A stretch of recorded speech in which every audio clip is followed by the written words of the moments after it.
Alrighty, hello everybody, this is Demon. As you clearly see, my character is going to look a little bit different compared to what the rest of the video is going to be, but take it with a grain of salt.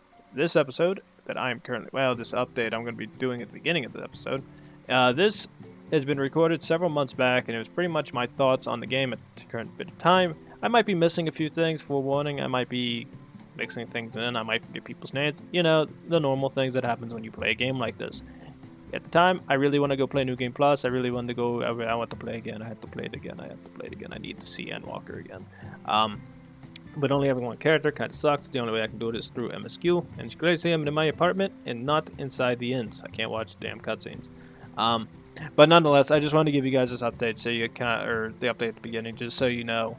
One, this has been from probably a month or two back. I meant to have. I was supposed to actually release it a lot sooner, but I ended up throwing it off to the side for a while, and I kind of forgot about it. And that's the thing that kind of sucks. I kind of do that sometimes, so it's kind of the way it rolls. It's going to be a very long review. I forget how long it takes. It takes a while, I'm not going to lie. But nonetheless, I also want to provide this little thing at the beginning so you guys can get a forewarning. Please, I hope nobody skips this intro, because if you do, you probably won't get the warning. Tomorrow, I'm going to be releasing a new update, and the update is going to discuss what's going on with the channel. Highly recommend watching it, because it's probably a good idea to watch it, because it's going to explain some stuff that I'm going to be doing, because I need a bit of a break. So, please watch that update if you do see this. I hope you guys enjoy the rest of the series. And say hello to Past Demon as he gives you the review for FF14's Endwalker. See you then. Alright, hello everybody, this is Demon coming back for another round of Final Fantasy XIV. It's been several weeks since the review I was supposed to do. Well, I did it the day after, but then I wasn't satisfied with it, so I'm just redoing it again. So, just to rehash everything we're going to be going through, we're going to be going through in terms of the story, what I thought about it. I'll rehash the entire story and kind of give an ideas about like stuff I liked, stuff I didn't like. To the best of my abilities, I will try to memorize this entire. I have most of the story, I think, memorized. I have to go back and play New Game Plus, so I have to play the story a couple more times, at least once, because that's how I'm going to be satisfied with doing it. So my personal opinion of the story, absolutely fantastic. It's 10 out of 10. If that's all you wanted to know, just 10 out of 10. I don't care what any of you say. The dungeons were fantastic. The story was fantastic. It had only a couple slow points, and that is because they were probably forced to do it that way. Just because it is an MMO, and it's like you got to have highs and lows, highs and lows. You kind of got to draw a little bit more out of it as best you can. But for most part, most of this was not that drawn out. But when you got to one, you felt it. And the only reason you felt it was because the rest of it was that goddamn good. So I give it a 10 out of 10. I loved everything about this game. But in terms of story, I guess I can go ahead and start going through what I memorize, what I remember from the story. I won't remember anything being said, but I will remember the gist of it. The first part, going from Revenant's Toll to back to Laminza, then heading over to Charlian. Fantastic. I love the boat sequence. I love the music that plays, that piano. Superb. The music for this game alone could give it a 10 out of 10. The music is that goddamn good. I thank the Lord that Soken and anybody else involved in the major points of this game's music, absolutely fantastic, unrivaled. The only person I can sit there and say that has made more memorable music is probably Marty O'Donnell for freaking Halo. I think he was doing it up until he did Halo 1, 2, 3, ODST. I'm assuming he had to have been involved in Reach, and I know he came over, I think, to Destiny, but then there was an issue. So he's the only other guy because I love Halo that much. I mean, that's just my thing. The music is beyond fantastic, but that meeting Vinod on the ship, well, Hydaelyn at this point on that ship, was something that was utterly fantastic. I love having that moment where you can either sit there and say, you lied to me, or I can no longer trust you, because you learn through the Shadowbringer's story that she is a primal. And the problem we run into is the same thing we run into all the time when playing games like this, which is we know primal is bad, but we never met a good primal yet. Well, actually, no, that can't actually be said too much. We met a neutral primal, and that was our boy. Where is our friend at? I know it's somewhere here. Where is he? Maybe it's not on this. Huh. That's actually kind of weird. Or was he in a different one? I can't remember his name. Ramu, whatever the hell his name was, from the Sylph quest. He was the only one that was probably you could kind of get into. Maybe not. I don't know if you could really say good, but maybe at least neutral. Because he only cared about the sylphs and he didn't really care about much else, at least from what I seen in the game. But he was actually a fantastic character, and I actually did like him as a primal. Besides him, we had access to Vanad, who we learn is still trying to guide us as best she can. She knows the distrust is there because of the truth we learn, but for the most part, she doesn't try to push it too much. She kind of continues what she was doing before, which is trying to guide us to her. We head to Charlene. We go through the process of getting through their immigration office, learning that Estinian's just a mercenary, so that's fun stuff to discuss. Our character basically goes adventure, warrior of light, champion of Eorzea. Pick your title that you want us to be at this point. I said adventure because I think I remember right picking adventure because that's like, screw it. I'm just going to be the most nonchalant about this as I can. Fun stuff to deal with. Nonetheless, it's just a very fun beginning. Going about this in Annex, seeing where everybody used to hole up at because that's where they slept whenever they were done with their studies. That was pretty cool. Nonetheless, I enjoyed it thoroughly. Then we kind of get into the process of, learning about Charlotte. And we go to their library over there. Can't remember the name of it, but I do know we go to that library. We start learning to sit there and see if there's any mentions of the Echo, any semblance of knowledge towards Hydaelyn that the Forum may have discovered or learned about. Nonetheless, very entertaining to sit there and do. Was kind of a beginning boring bit, but when you're in that new area of Charlian, everything pops. I know some people were dealing with the glitch where I know for a fact where, like, when you have those followers with you, some of them would end up in water, or they would fly up in the air, or end up on the coastline of something and just be over there for some weird reason. I remember Square's reasoning behind it was there was too many people there, and because of the spawning of the AI, it kind of went wonky. So there's nothing really they could do about that, besides sit there and say, just load back into that area and you should be fine. Nonetheless, I never noticed that issue, so I didn't really care. Nonetheless, it was still enjoyable. I like the idea of actually letting us take our friends with us and run around. That was kind of cool because that was something they never did before in the other ones. It was only in dungeons that we could do at that point. So I like the inclusion of that because it makes you as a player feel like these characters matter more because now you can run around with your friends and kind of screw around and do stuff.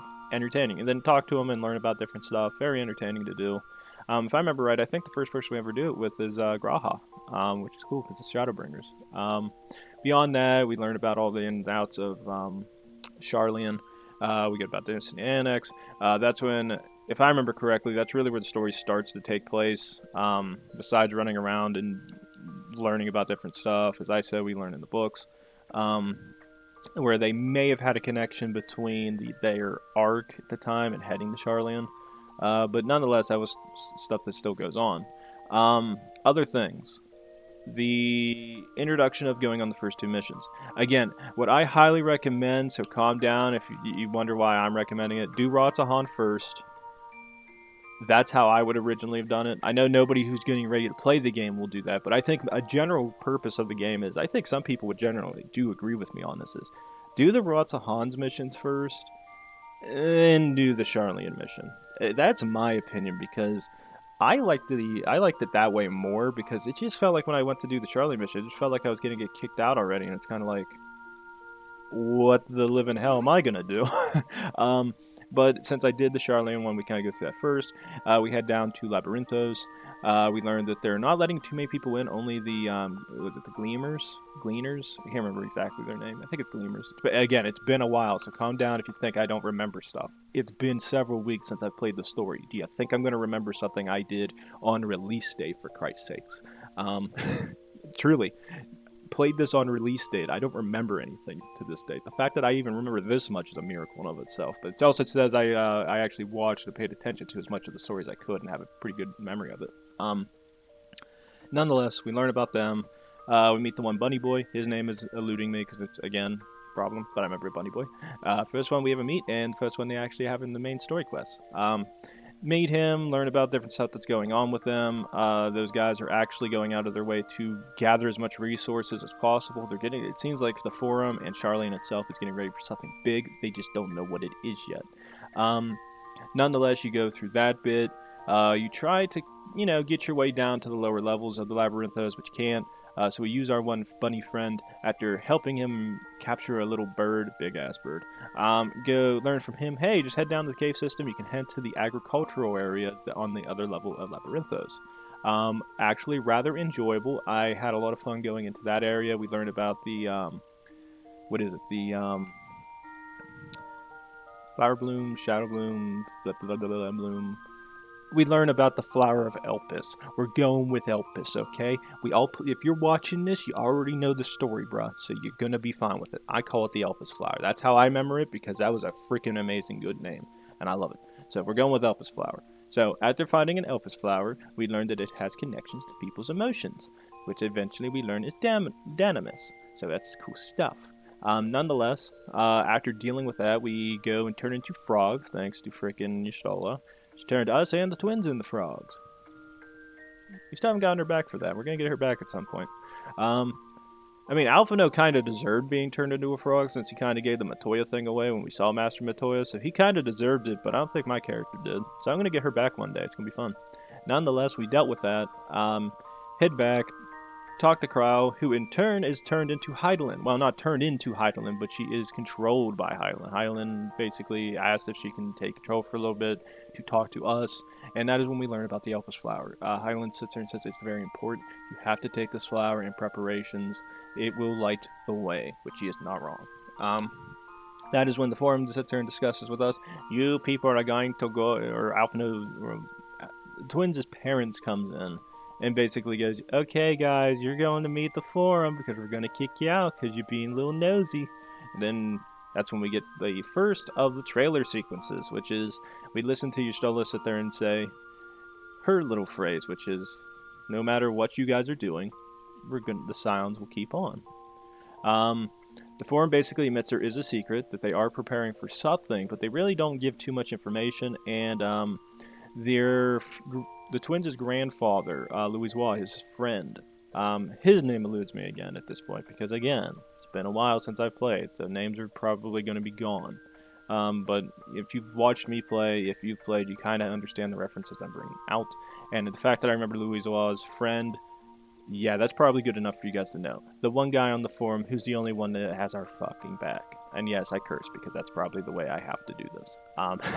Because that's how frustrated I am. But nonetheless, he backs us in that, saying they're curious. This is Charlene. We do this all the time. Can you really blame them? They want to know more, and if they happen to find more, that's just the way they do. But mainly just because Graha got captured because he used his gravity magic. Idiot. I just would love to have been there in that situation where he got captured. That would have been hilarious, dude. But nonetheless, there's that sequence that plays out. There's also the situation of them basically saying, well, now you're getting this warning. You're getting watched. Do this more of this stuff. We are going to get you for it. So, does happen. Will happen. It sucks, but we got it. Then we go to Ratzahan. That sequence was actually some of the most fun when we have to go and use that teleportation thing since we've never been there. Only person that didn't get sick was Astinian, but the rest of us got ethereal sickness. My character was out for the count. Thancred was out for the count, and I'm pretty sure we almost lost Oriange. He fell on the ground and almost died. After becoming sick, we have to go and rescue freaking Astinian from spending all his goddamn money on stupid medicines. And the best part is our character couldn't talk. All they could sit there and do was this. No, don't do it. It's too much. And he just goes, oh, are you trying to tell me it's too expensive? It's like, yes, you idiot. Don't do it. That's when we kind of get more into the sequence and we finally get covered when we take our medicines. Run around, and we learned that Ratzahan is not really at its best. Well, at least not the outlying ports that are relying heavily on trade. Again, the trader who is involved in this sequence of events, not Matsuya, the Elephant Beast Tribe member, but the other gentleman who later becomes the very first blasphemy, at least in my opinion, first blasphemy. Oh, I feel better after that. That felt great. He deals with certain stuff. His trade isn't affected. He can't help Matsuya, so we run around and help Matsuya try to sell his fish. Funny thing is I went back and looked at that episode. I do have a couple dislikes on it. 1 or 2, I think. Somebody who watched it. To be honest, I don't know if this person was assuming I was going to do it and, achieve greatness by selling all the fish. Look at me. Look. I know nothing about selling stuff. All I do is sit there all day, bruh. So I didn't know the first thing. And again, it goes down to dialogue sequences. It's really a matter of what do you think is going to drive the sell faster. I got one of them. And when I go back through New Game Plus, I'll probably screw up again because I'm going to keep trying to do that one. I'd like to get a perfect on it, but I'm not going to sit there. It was a freaking fresh playthrough. I'm going to mess up all the time. It's fun when you do that because that's how you know it's like not faked. Like, well, how am I gonna fake that? Like, I'm just looking like, okay, so this is what we're gonna decide. So nonetheless, I still enjoyed it. So it's a lot of fun. That's when we learned that the Matsuya and his group are getting captured by like secret Garlean groups. I think it was Garlean groups who are brainwashed and have become tempered, and they're trying to capture different members of Matsuya's group to take them to the Tower of Zolt so that they can become members in there and launch a lunar primals out and basically keep fighting Ratsahan until it eventually collapses from overwhelming odds of fighting.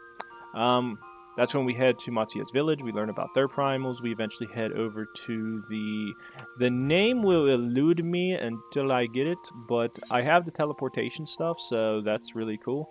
I think it is the Great Work. The Great Work. We head there, and that is where we meet the alchemists. And that is where most of the action takes place. It's a lot of fun there, I find it myself. I actually have the name eluding me, so that's probably the only name I might look up.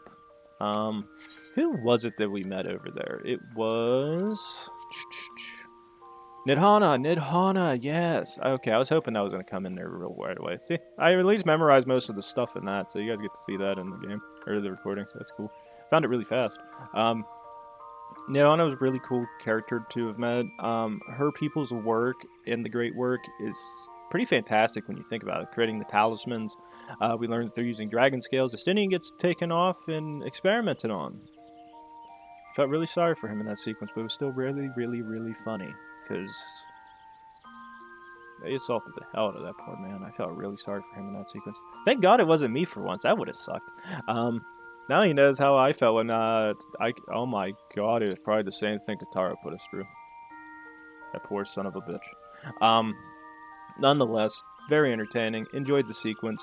Going through the process, learning how powerful is the Echo when it comes to tempering, and we learned that it's pretty much unrivaled. I'm wondering, actually, in my personal opinion, whether this is going to ever play a role going into the future, whether the Echo is actually either going to become weakened because the fact that Hydaelyn's no longer here, whether it will eventually dissipate and we no longer will have access to it. But on the other hand, maybe it will stay with us forever. I mean, they could go anywhere with the story at this point, so to my personal opinion, I mean, that'd be kind of cool. Eventually we just become normal. But on the other hand, we have the talisman, so we're pretty much fine on that fact. So with that going on, eventually we create the talismans. Fandaniel's there. Fandaniel's like, should I stop them or should I just let them do their thing? And he kind of just decides, screw it, I'm just going to let them do their thing. And he kind of lets us go do that. We handle it. We create the talisman. We go to Tower of Zold. That is where Nidhana gets captured. Becomes a part of the tower. We return back to the Great Works, say what happens, and our friends basically make the decision to head back home, but I think not before we meet the Satrap, who in turn gives us a word of advice. Basically, Vidra's there, and he is actually the true Satrap, because Estinian knows all. But nonetheless, very entertaining sequence of events. We learn his one eye is the little kid, who also was taking the dragon scales. Basically, Vitra is trying from behind the scenes to basically help his people, and not only his people, but the entirety of Eorzea and the Far East, into battling these towers so that they can, win, which results in the fact that the talismans need to be created. So we have the talismans now, we have access to them, and we head back to Valdisian Annex, meet our friends, make the decision we are heading back to Radzahan, where we will fight at Tower of Zolt. Tower of Zolt is perhaps a very good beginning dungeon for this. I like the choreographs of like the between the three sisters as the primals. I found that to be very entertaining. And I will definitely say, without a doubt, having access to the AI would definitely made it a lot easier to deal with and tolerate. Some people probably would go, well, it's probably more fun to go in blind, and I would not, without a doubt, agree to that. Going in blind and learning it with a group of friends is probably something that would be more exciting than what I did, which is just follow the AI. The AI kind of give you a gist of what you're dealing with. Again, I probably would have died if I was playing it with randoms. I probably would have died 2 or 3 times on each boss, if not more, until I really learned how it works. But nonetheless, you pretty much do follow the AI, and it's the same thing you do with players. Like, one player always knows how... There's always 1 or 2 people who, at this point in time, probably already played it, and they're playing it again because they just want to keep learning. It wouldn't surprise me. There's probably a couple people that actually just keep replaying a dungeon a few times after getting it just to understand the choreograph of it. So that if they ever come back later, their brain's like, okay, I write this down, this is what this ability does, and then they have like their noteboard sitting right next to them on the freaking desk, and they can just refer to that whenever it happens. If you don't think that's plausible, trust me, I bet there's somebody out there that's done it. Nonetheless, we continue from there. We beat them. Grawha passes out because he uses his gravity magic that almost ends up killing him. Well, I guess it really did come down to killing him, but it drove him basically to sleep. We go back to Vitra, where we learn that he's basically saying keep your friends as close as possible. The twins interfere, and that is when we head back to Sharlayan. Upon returning to Sharlayan, we learn about the Ilsabar contingent. We meet all of our old friends, and basically head over to freaking Garlemald. Again, I don't really have to go through the sequence of events of who all we meet. You played it or you watched it. You're watching the review. If I have to name every individual damn person, I feel more hurt for myself.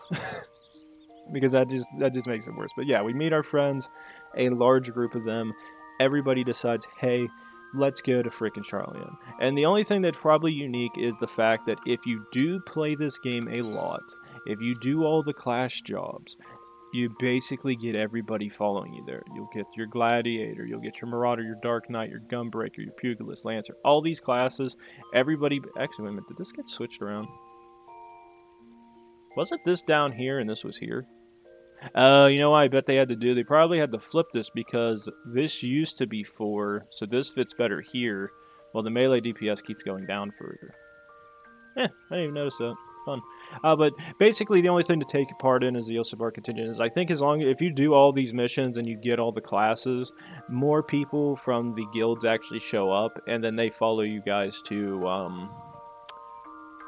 Garlemald. That's really the only thing that's unique into it. Beyond that, I do like the sequence of us defending the supply wagons. I like the sequence of seeing Thancred when he's inside the base. It literally felt like I was freaking playing Metal Gear Solid. It's like I love that. I like Metal Gear. Metal Gear is a good game for me. I wish I could play that still. Some people are probably like, oh, Demon, go play your PS3 and go play it and stream it and then record it and release it.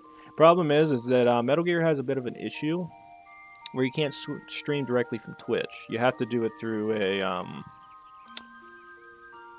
whatever it is, a capture card, I think, and then the capture card streams it, but because there's music in it and Konami's stupid, they don't let people stream the game that much without that problem.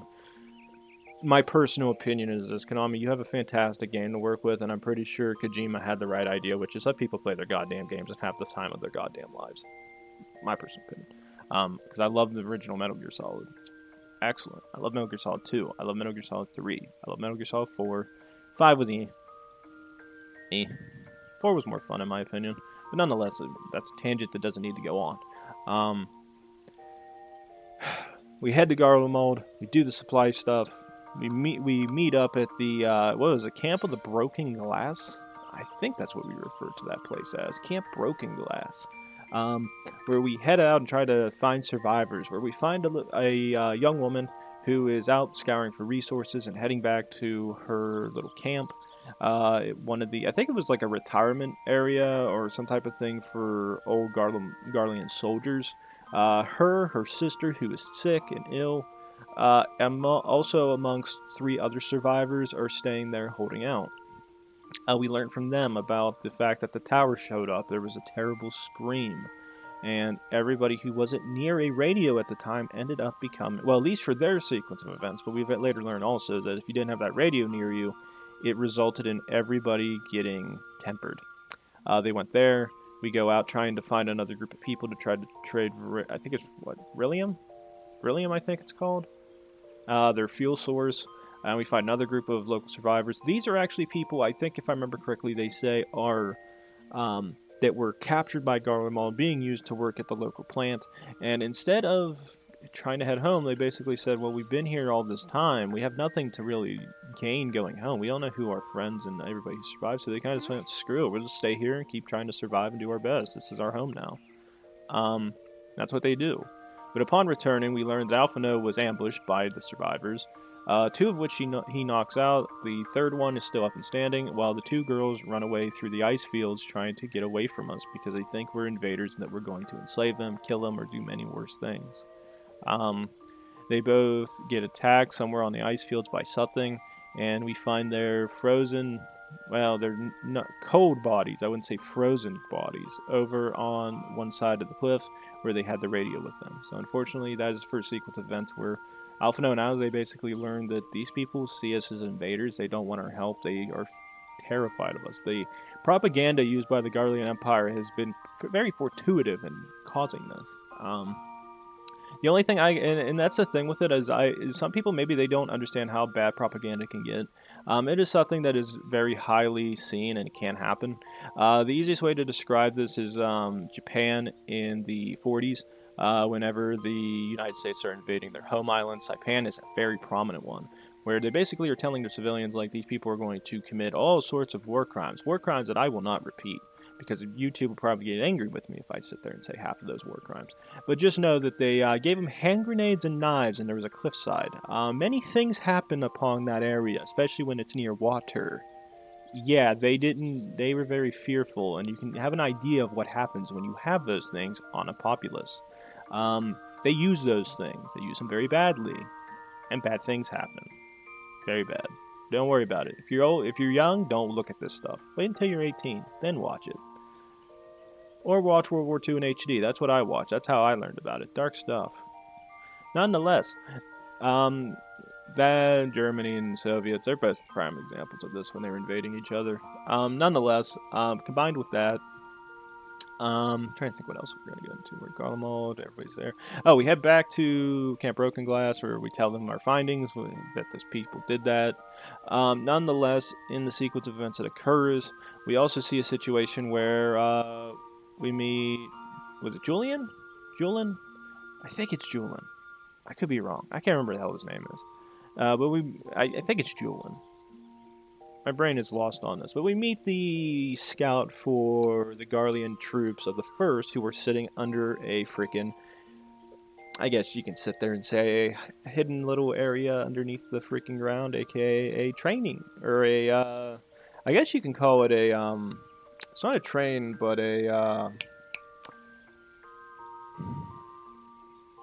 I don't have public transportation where I'm at, so I don't remember what the hell they're called. Name eludes me. We're just going to say train hub. And they basically are there. They're dealing with their stuff. That's where they get introduced to callers. We're introduced to a bunch of new different groups. I probably could actually find that guy's name real quick while I'm discussing it. But we travel there through the icy fields, basically until the point where... Wait a minute. Julius, I was right. I knew I was right. Oh yeah, it's Lucia. That's who we went there with. Oh yeah, I forgot she was the one that was in charge of all that. That's cool. But nonetheless, we get there. We deal with our stuff. Jarek, Julius, oh, maybe it's this one where we get his name. I can't remember his name. Where the hell you at? Quintus. Yes. Nonetheless, Quintus. I'm gonna be referencing those names a lot, so like if this ain't a smooth video, just understand that I'm trying my best. I can't remember anything from that many months ago, so Quintus. That's where we meet Quintus, the last of the Garlean, well, the leader, the general, the commander of the first legion, who was holding out and basically saying, we're going to be waiting because we already had communications with the other legions. who are going to be arriving here in Garlemald, and we're going to take the tower and take back the city and have glory return to the Empire because of Varys. He's very committed to Varys' his ideals, and so is most of the people of the First. The First is very dedicated to those ideals heavily. But upon getting there, they put collars that will shock the twins if we ever act out of turn. We go out, we find more beryllium. At one point, we meet Thancred, who is invincible, who basically is telling us and trying to get an idea of what we're going to be dealing with. He says basically, do whatever they say, we got you covered. Because our group of friends know everything. And there's stuff going on in the background that we didn't later learn. Upon returning with the beryllium, that is when Quintus decides that they're going to go on an expedition to basically throw all of our forces from the Insubar contingent out of Camp Brokenglass. That we're going to leave all the resources behind so that they can continue to fight once the other legions return to Garlemald. That is when they take the twins, they have them captured, and they put them in a little room where they're almost freezing to death. They have their little sequence of events. It was a good cutscene. I loved every moment of it. But with our character, we head with Julius back to Camp Brokenglass, where we learn that they were going to try to fight us. But they were in a very weakened state. Most of their people were very famished from just not being able to eat properly. So they were very in a weakened state, but they tried to get put up one desperate last attack to try to, get the resources they need. But it is upon that situation that we learn from Lucia that the other legions are no longer heading to Garlemald. They tried to launch counteroffensives where they could, and unfortunately they were utterly crushed. There was nothing the other legions could do. And because they were crushed, I don't remember if it was Alamigo directly, but I think it was one of the states they went to in Eorzea, basically sat there and said, we surrender, we cannot keep fighting. The Empire is lost. So their most desperate hour, when they're in utter defeat, there's nothing they can do. Their legions are disbanding in droves because people are just walking off because they know it's a fight they cannot win. That is when they decide to surrender us and try to work together with Eorzea to try to come up with some semblance of putting up a fight to the best of their abilities. And it was rather an entertaining sequence because that's when Julius tells Quintus, under his ideals from Varys, ends up ending it for himself. He plays the end game. But not before we really get an idea of how indoctrinated Varys' ideals were into him. He really didn't want to surrender. He had his hopes that in the end Garlemald would win. But we get an idea from him, which is very important, which is if he surrenders, you're the victors. You're in control. You're to your whims. So we have no choice in the matter. We have to follow what you give us. And he's not entirely wrong. The Eorzean Alliance is going to, again, have some influence in the sway of Garlemald, what they can and can't do. But nonetheless, I think between a surrender of Eorzea to Garlemald versus Garlemald to Eorzea, we probably are more likely to kind of let them live the lives they want to live. We don't really want to be involved with Garlemald too much to an extent. I mean, yeah, they're our enemies. We've been fighting for a long time, but I think most people can kind of set aside those differences when it comes down to it. And with so much going on with the towers, most people are kind of like, hey, we might be enemies, but we have something more dangerous going on that neither one of us can fight alone. And that's where you get into that sequence. But in the end, Julius basically starts coming around as after the surrender, we take some of the Garlean survivors and take them to Camp Brokenglass. Others remain down in the terrain hub. Those ones actually probably had a higher chance of not turning into Tempered, because if they had their radios near them the entire time and they were kind of grouped together in that area, they probably had a less likelihood of being Tempered. But everybody inside Camp Brokenglass didn't have those radios accessible to them, so a lot of the Garlean troops ended up getting Tempered because of the Tower of Babel. That is when we get captured by Fandaniel, who takes us to the tower, who freaking removes us from our body and puts us in a random Garlean soldier's body, which severely disappointed me, because when I sit there and can't play as this, I get pissy, because I'm attached to this character, and it's very sad when that happened to her. That's where we meet Xenas. He's basically telling us, they tell us about Animus, the previous Varus. That is when Xenos enters our body, runs to our friends, and tries to go screw with them. Well, we are in the Garlean soldier's body and have to fight a very terrific sequence of events inside the Garlemald freaking ruins.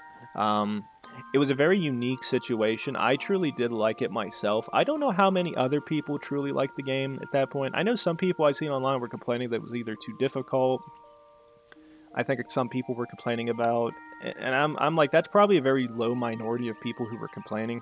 To be honest, I understand where you sit there and complain that the sequence of events in that fight were probably on leaning towards the more difficult side because of how more casual our character is. But you have to understand, we are going from Warrior of Light, terrific everything with this, to a weakened Garlean troop, so you have an idea of how the Garleans have to deal with stuff. We go through the events of the entire town. I'm not going to repeat everything, but in the end, we find some survivors of Garlemald who are fighting the Tempered and some of the Mechna, and basically get severely injured and crawl our way out of the town, where we don't see the events occur, but our character runs all the way back to Camp Broken Glass. Upon that sequence of events, while we're running there, Zenos is already there. He screws with our friends. He tries to kill freaking Graha and Alize, but our character arrives just in time to throw their freaking mighty sword and freaking throat and destroy his little Reaper Void friend. And then upon that, we hit him, pass out because of the fact we've been out of our body for so long. Fandaniel, I don't know. It actually makes me kind of curious whether Fandaniel had to do it or if it automatically happens. But we get our body transferred back. We wake up. Our friends are looking at us. We ask if everybody's all right. Because again, at that point, that was probably some of the more exciting parts of the story. That had me freaking focused because I was pissy because my character's body was getting used like that, which I think a lot of people did. But nonetheless, it was funny. Although I will say this much: whoever played Lalafell and Zenos had to play as Lala, that stuff's funny. That stuff's really funny, especially when you think about it, because he had to play Lala for a bit. That was funny. Oh, that or a bunny girl. That's even funnier. Or a bunny boy, because that's probably what he'd rather be. But nonetheless, that is when we go and wake up and we make the decision. We're going to assault the Tower of Babel by going in through some of the underground train terminals that are from a supply hub area further closer to the city. I will say this much: the Tower of Babel was perhaps one of the more fun sequences. I truly did enjoy it. I like the challenge of the final boss, especially with Animus. I died probably 3 or 4 times because of the one game mechanic after the underpart of the creature gets shown. That actually, a lot of people, I don't know if they had the same feeling, but I like that boss more because of Final Fantasy X. Because of, I don't remember anything with Final Fantasy X. I just remember there's the blue-haired guy that eventually you have to kill, and I forget exactly how you get it, but you can get access to that. I think they call them icons in that. I can't actually remember what they call them in that, but you do get access to one of those things, and it actually is a very fun thing to have with you. He's a very powerful monster to have, and he will kick ass. It's terrific. I love that character. I love that thing so damn much. It was some of the most fun I ever had. So seeing it in this game was terrific because it recycles, and it's terrific because it really does show you that there is so much the Final Fantasy that they have access to. They can just keep recycling old bosses and stuff, old enemies, and it perfectly makes sense. You just have to tie the story in with it. And it was terrific seeing it. And I died from one mechanic multiple times because I couldn't figure out how far to go away and then how fast it comes out of the ground and how often and how long it lasts. I eventually got really lucky and it eventually popped to the AI only and it didn't affect me, so I got really lucky in that event. But nonetheless, I still enjoyed it thoroughly. That is when we have Zenos and Fandaniel trying to destroy the seal on the moon. Hydaelyn comes as Cryo again to try to stop it, and basically through the power of the Tower of Babel, they only get, I think, how many were there? There were 6 or 8 different crystals there, and it stopped at 1. So there was only 1 left. That is when Cryo or Hydaelyn shifts their teleportation magic so they're a little bit further off and they have a little bit further to go to reach the moon where Zodiark is being sealed. We ourselves head up to the moon. We learn about the spirits that are inside that made Zodiark are escaping. And they're really not doing anything, but they are like, their spirits are wandering. So it's causing issues for the person we meet there, the Watcher, to where he can't really repair anything. We also meet up with Argos, who helps us run around. Argos later comes into the story later because it's freaking terrific how it gets tied in. And we basically go around, and that is where we finally meet Hythlodaeus, his actual spirit, not the one in Amarode. That one is a separate thing. The one in Amarode says we are his new old friend, but it's Hythlodaeus as inside Zodiark who we meet, and that is when we truly understand how bad it was. Hythlodaeus was not at Amarode. His spirit is not going to keep getting reborn because he's sealed inside Zodiark. We tell him the sequence of events, and he basically talks to us and goes, "Yeah, I could see Emmett doing that." And he goes, "Don't worry, I'll keep the spirits away from you. Continue what you're doing. You have to keep this from happening." That's when we get with Argos again. We head to the final area where Xenos destroys the last seal, and Fandaniel just jumps into the pit and takes control of Zodiark himself. And again, that is the sequence of events I think a lot of players weren't ready for, and that was the very first trial, the Darkened Side. I can say without a doubt that the fight with Zodiark was very terrific. Pretty much a lot of people, surprisingly enough, at that point in time, I forget how many days or about a week or so had elapsed since I've been able to play it. But a lot of people have already learned the entire choreograph behind the fight and learned all the sequences and how to dodge stuff. So I pretty much just had to follow them, and I pretty much did. I think I didn't do that bad on it. I don't remember if I died. If I did die, maybe once or twice. But nonetheless, I did figure out how it works.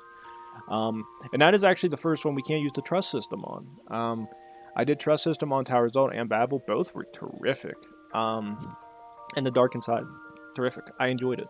And it was a lot of fun to play. That is when we get to Fandaniel. We learn more about him. Not too much, but we learned basically he had a plan. It was either let Xenos take control of Zodiark and upon his death would unravel everything, or he was going to do it himself. Either way, he wanted Zodiark to end because he knew that if Zodiark died, it would be the end of Atheris. So either way, his plan was going to succeed, and in the end, he chose to do it himself because he could end it there and then, and that was his decision. Fantastic turn of events. Heading out, and that is when we basically look up at the moon, or back at Atheris, and that is when we sit there and see it transforming into something hideous. It's just darkening and becoming gray and looks full of despair. Like how I put that in play because of the later stuff. That's when Xenos comes in, basically wanting to fight, but we basically tell him, we cannot fight you. That's more important right now, and we have to stop that from happening. Now, the Watcher wakens us from that daze when we're seeing it, but nonetheless, we basically tell him, you are not that important right now. We have to do more important things, which is saving the planet from whatever these final days are going to be. That's when we return. This is where my memory kind of may go a little bit blurry. All I remember is, I think it was Oriange, Thancred, and Yustola head up to the moon. That is where we talk to the Watcher. He describes all the events of the ethereal sea, the ethereal currents occurring on Atheris. He tells about the ones in the land, the ones in the wind, and I think I guess they say the ethereal, or the only way I can describe it is the atmospheric. That's how I would describe it. The atmospheric ones that are the ones occurring. And it was those ones, when they learned about it, were the ones where wherever the weakest points were at, that is the one that was getting affected and causing issues back on Atheris before the Sundering. It was where those areas were occurring is where the events of the final days started to first occur, and the Amaroteans weren't able to solve the problem. So it'd be up to us to decide how to solve this problem. Nonetheless, very entertaining, very cool, and it was an amazing turn of events. Truly learning about a lot of that. That is when we meet the Loproids, all the ways. The funniest thing is and it's so disastrous that I'm thinking about this now, but please, for the love of God, nobody bring back that frickin' Knuckles meme for that, because there's so many ways there, and it could come back and forth if... For the love of Christ, nobody mod Knuckles in for those Loproids. For the love of God, don't do it. That is going to bring back so many memes that it's going to be disastrous. That thing is going to be disastrous on so many levels. And the bad thing is the Sonic 2 movie's gonna come out and they're bringing back Knuckles and the memes are already coming back, so add that stuff into it, it turns into a horror show. But that's when we learn about Hydaelyn's contingency plan. She had a plan set that if Zodiark does die, that they would form this nice little plan. They had the moon and they used it as a base to basically escape Aetheris to escape the final days, and try to look for a new planet to settle on. That's where the Loproid's at. They've been building up the base for a very long time. They're building up the rockets, the propulsion systems. They're basically set to go in case of emergencies. That's when we learned that the Loproids really have no idea about anybody on Aetheris. They still think that our characters, surprisingly enough, are like 20 feet tall and that we're children, but in reality we're not. We're fully sized. So it was a funny turn of events because because we learned, they basically tell us, but at that point we kind of know it's the forum, but they haven't really been providing important information, so it made me really think, what the hell was the forum planning all these years? You idiots couldn't even give accurate details about our characters. She had to go off of what Hydaelyn said generations ago for us. Yeah, they just wear robes and 20 feet tall. That's it? That's all you got for us? You couldn't have told them all that stuff? No. And then they just made carrots out of food for everything. I would lose my mind if that's all I had to eat. It's cool that they actually were able to biologically engineer those things to provide different, vitamins and energy for our characters. It's actually really funny. And somehow I picked the only iron carrot that made our character do better, so that was funny. I thought it was going to be funnier if it was like a jalapeno thing or something like where our character's mouth gets caught on fire. That'd be funny. But the moon itself was really cool to learn about. I guess that's where you kind of had that slow back, where you're running around doing little run around events and learning about stuff. But I think the differences between a later one that I will talk about and this one is we beat Zodiark and it's the high point. That's where you're high as hell on yeah, I did it. To Moonbase. And it's some people probably would have noticed that later, but it's kind of you're just running around. It's supposed to slow your pacing down a little bit, but the fact is it's a freaking base on the moon. So everybody's I like this area a lot. I'm going to look around here for a while. That was my opinion on the matter anyway, because there's so much you want to learn now, because there's so much new stuff to see. And it was really exciting being there. Nonetheless, it was still a cool sequence of events. Other than that, I do now when I look back on it, yeah, it was kind of slow, but it was fun at the time, and it's still exciting to think about because there was so much you didn't know. We did not know about this plan of hers, and it was awesome. That's when Eorzeans decides to stay on the moon to help out the Loproids in the end. Not before they decide to try to stop us and attack us, and that's when we learned that they really do care about Aetheris. They want to. It's just they haven't known anything about trying to save the planet itself. They've only known about the escape plan. But upon meeting us and the Scions, they basically get the idea of, yeah, we're going to go all out to try to save the planet. But if we have to, if it's the last-ditch effort, if every other exhausted effort has proven nil to none, then that is when we make that decision to basically go, hey, let's leave. And that's when they basically admit to the forum bit. But nonetheless, we head back to the planet. That is when we sit there and see the first instances of the final days. Oh, and before I forget, we also had the discussion of, I think it occurred before that, which was our friends, and it goes back to the Elpis Flower, where we're in Charlian, and that is when we get with, I think it was Graha, Alize, Alphino, Cryo, and we all meet up in our character's room, where we have a fun meal and discuss stuff all night. That was actually a really cool sequence of events. The only thing I wish they would let us do is they actually let our characters do something in those animations. We get to sit there and see Alize taking a pickle off and putting it on Graha's plate because she doesn't like pickles. We get to see Graha as he orgasms with the freaking burger, which is probably the same thing I do if I hadn't had a burger for a while. Or it's a really goddamn good burger. It's like this one place my brother has up in where he lives at. Terrific burgers. I get my burger. I tell him what I want on it. I take that first bite. It's perfect, and I can put that image in my head. I just wish they let our character do that sometimes, where they actually do an animation where they're eating a burger and are eating one of the pizzas or eating something or a cookie or something. And nonetheless, I mean, you can always get those animations by doing certain stuff. It's like that pizza emote they were doing. If you did like 15, you had to pay like, what was it, 15 or 25 bucks on Grubhub. And then some people were making fun of it too because they were just like, the people who were going out of their way to do that were the same people bitching because they had to pay $7 for an emote in the Final Fantasy XIV store. But then they were willing to pay 15 bucks with Grubhub to get that. They're like, oh, well, that's different because I'm getting dinner or breakfast and stuff. It's like, yeah, but it's kind of similar. I was thinking about doing it, but in the end, I was like, nah, because I didn't really care. I do everything through DoorDash, so that's how I do mine. It's more convenient.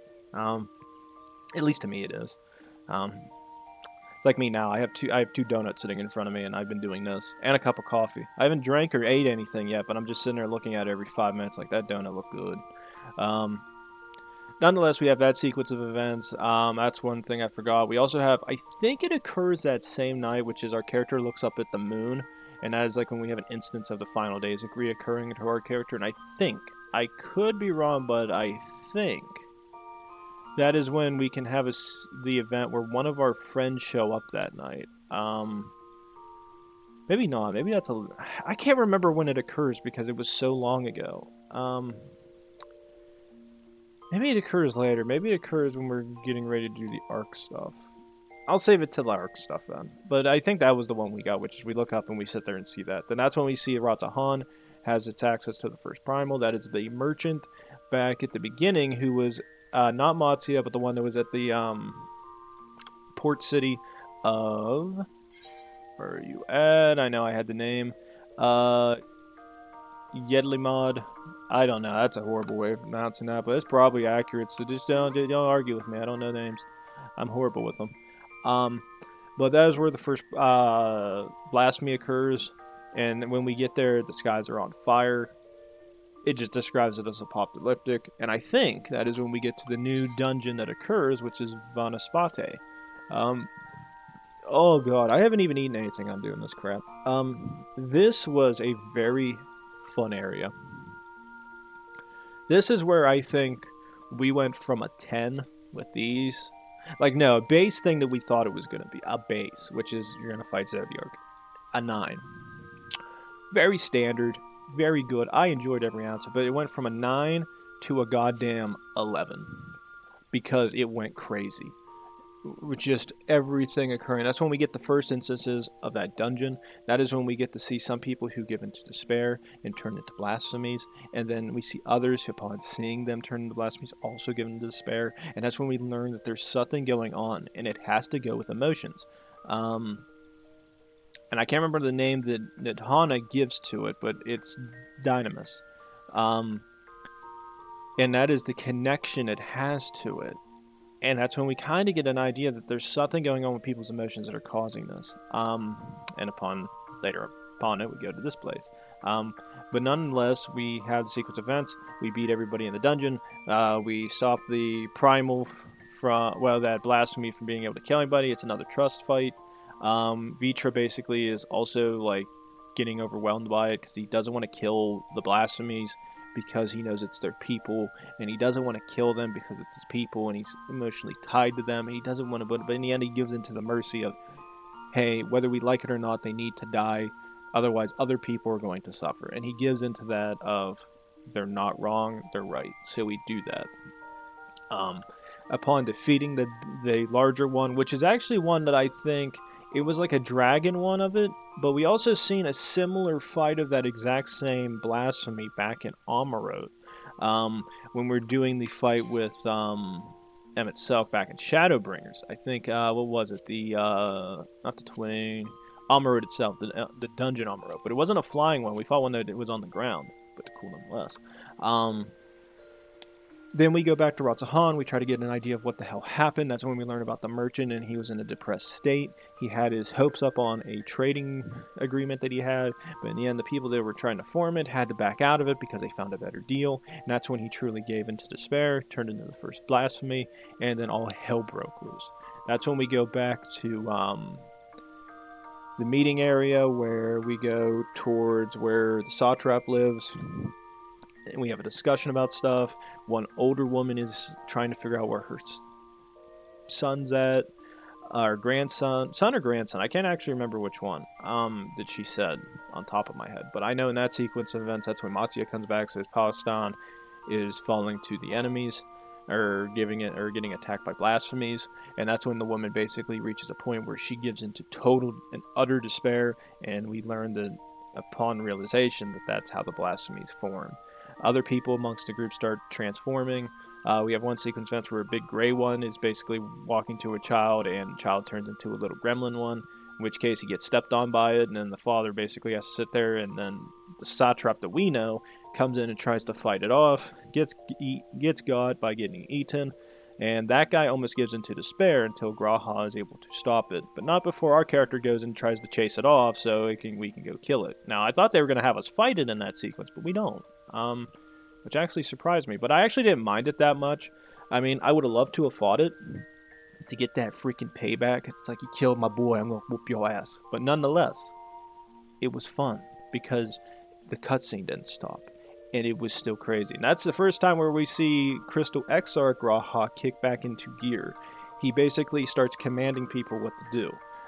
Telling them, hey, you guys are going to keep fighting. He tells the radio host, help Thancred, help Y'shtola, kill the blasphemies. Civilians, don't give in to despair. Help the wounded. Get the hell out of here. Hide in buildings. Go underground. Do what you have to do, but do not give in to despair. And it's basically a hint that you do, you're going to form more of these things. So just run away and get away now while you still can. And that's when we leave, head out, and try to head to Palestine with the twins, Alphino and Alze. Upon going there, we learned that people were getting attacked. I don't think we really kill any blasphemies, but we head there with Matsuya and we look for survivors, try to help people who we can. And that is when we learn about, I think it was Eorzea and I can't remember the woman's name, but I could probably find that easy. Excuse me as I find stuff. Kirisif and Uravit, yes, that is right. Oh my god, I'm pretty good. I know I do pretty good in terms of the story. That's pretty funny. I haven't played it for a while yet. My mind's doing really well in memorizing the story to a certain extent. But we go and try to find them. They're his friends. They're the first ones to give him, Matsuya an opening into the town and getting into the trade as a merchant. At least in terms of fish, that's what they got him started in. And he owes them a lot. So we find, I think it was Eorzea. He gets attacked by a group of blasphemies. He's almost getting ready to transform. He just gives him despair. Our character gives him some parting words, and he doesn't transform, and he returns to the Ethereal Sea. What was it? Varensev? It starts with a V. We're going to call her V. She, on the other hand, is not able to be found right away. So we were running around. We go back to Palestine. We find that some of the townspeople went to one of the local temples, and that's where they're getting attacked by blasphemies. We save them. Then we learned that through a sequence of events that she is still there. She was there, but she ran away from a group of blasphemies, head to another temple, where that blasphemy ends up killing her. They grab her by her head, she holds her baby, and it throws her in water. Our character in that sequence dives underwater, gets the baby, heads to Alphino. The baby is saved to an extent, but it has to get taken back to Palestine so that they can save it. And that is when we, with the twins, fight off a group of blasphemies. We don't see the sequence of events. We see Matsuya and the child running away, going back to town, where Matsuya and the child are at risk of transforming because they're giving into despair. I'm very surprised that they were actually having a sequence where the baby could have turned into one, because in terms of emotions, babies are very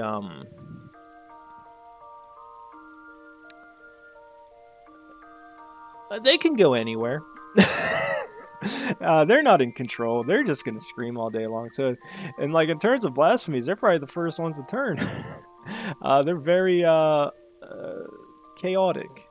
So in the end, it was cool of an idea of oh my god, Matsuya and them are going to give into it. But it looked like Matsuya was just going to die because he wasn't going to let anything happen to the baby in that sequence. And that is when Estinian suplexes both blasphemies. Vitra comes in, does his thing, and is able to both prevent Matsuya from transforming. More importantly, he's able to calm the baby down to where they can head back to Palestine.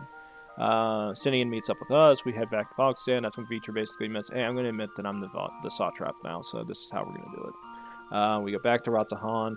Vitra admits to it. I can't remember if they actually tell everybody that, hey, giving it to spirit will cause more of these things, but he gives it renewed hope. And the people he was worried about, his own people, we're more than willing to accept him as the new satrap, because in the end, if he's been satrap this long and he's been doing this much to help his people, why are we worried about it? And it's a good point, and it makes you think. It's just like, why was he so worried? His people trust him. If he's been the satrap all this time, hidden in plain sight, none of the people have anything to fear from him. They trust him. They revere him. He has nothing to worry about. That is where Fortuno come back in, and he basically tells, hey, you guys want to come onto the Ark and head to the moon? And that's when he goes, oh, there's a dragon here. Crap. And he basically went, yeah, he's satrap now, so we're all fine with it. We're good, yeah. And then, if I remember correctly, I think that's where we get to sequence of events where we're trying to figure out where to go next. I can't remember if it's Graha or not, but somebody basically gives us a hint of, hey, maybe head back to the First and see how the First is doing.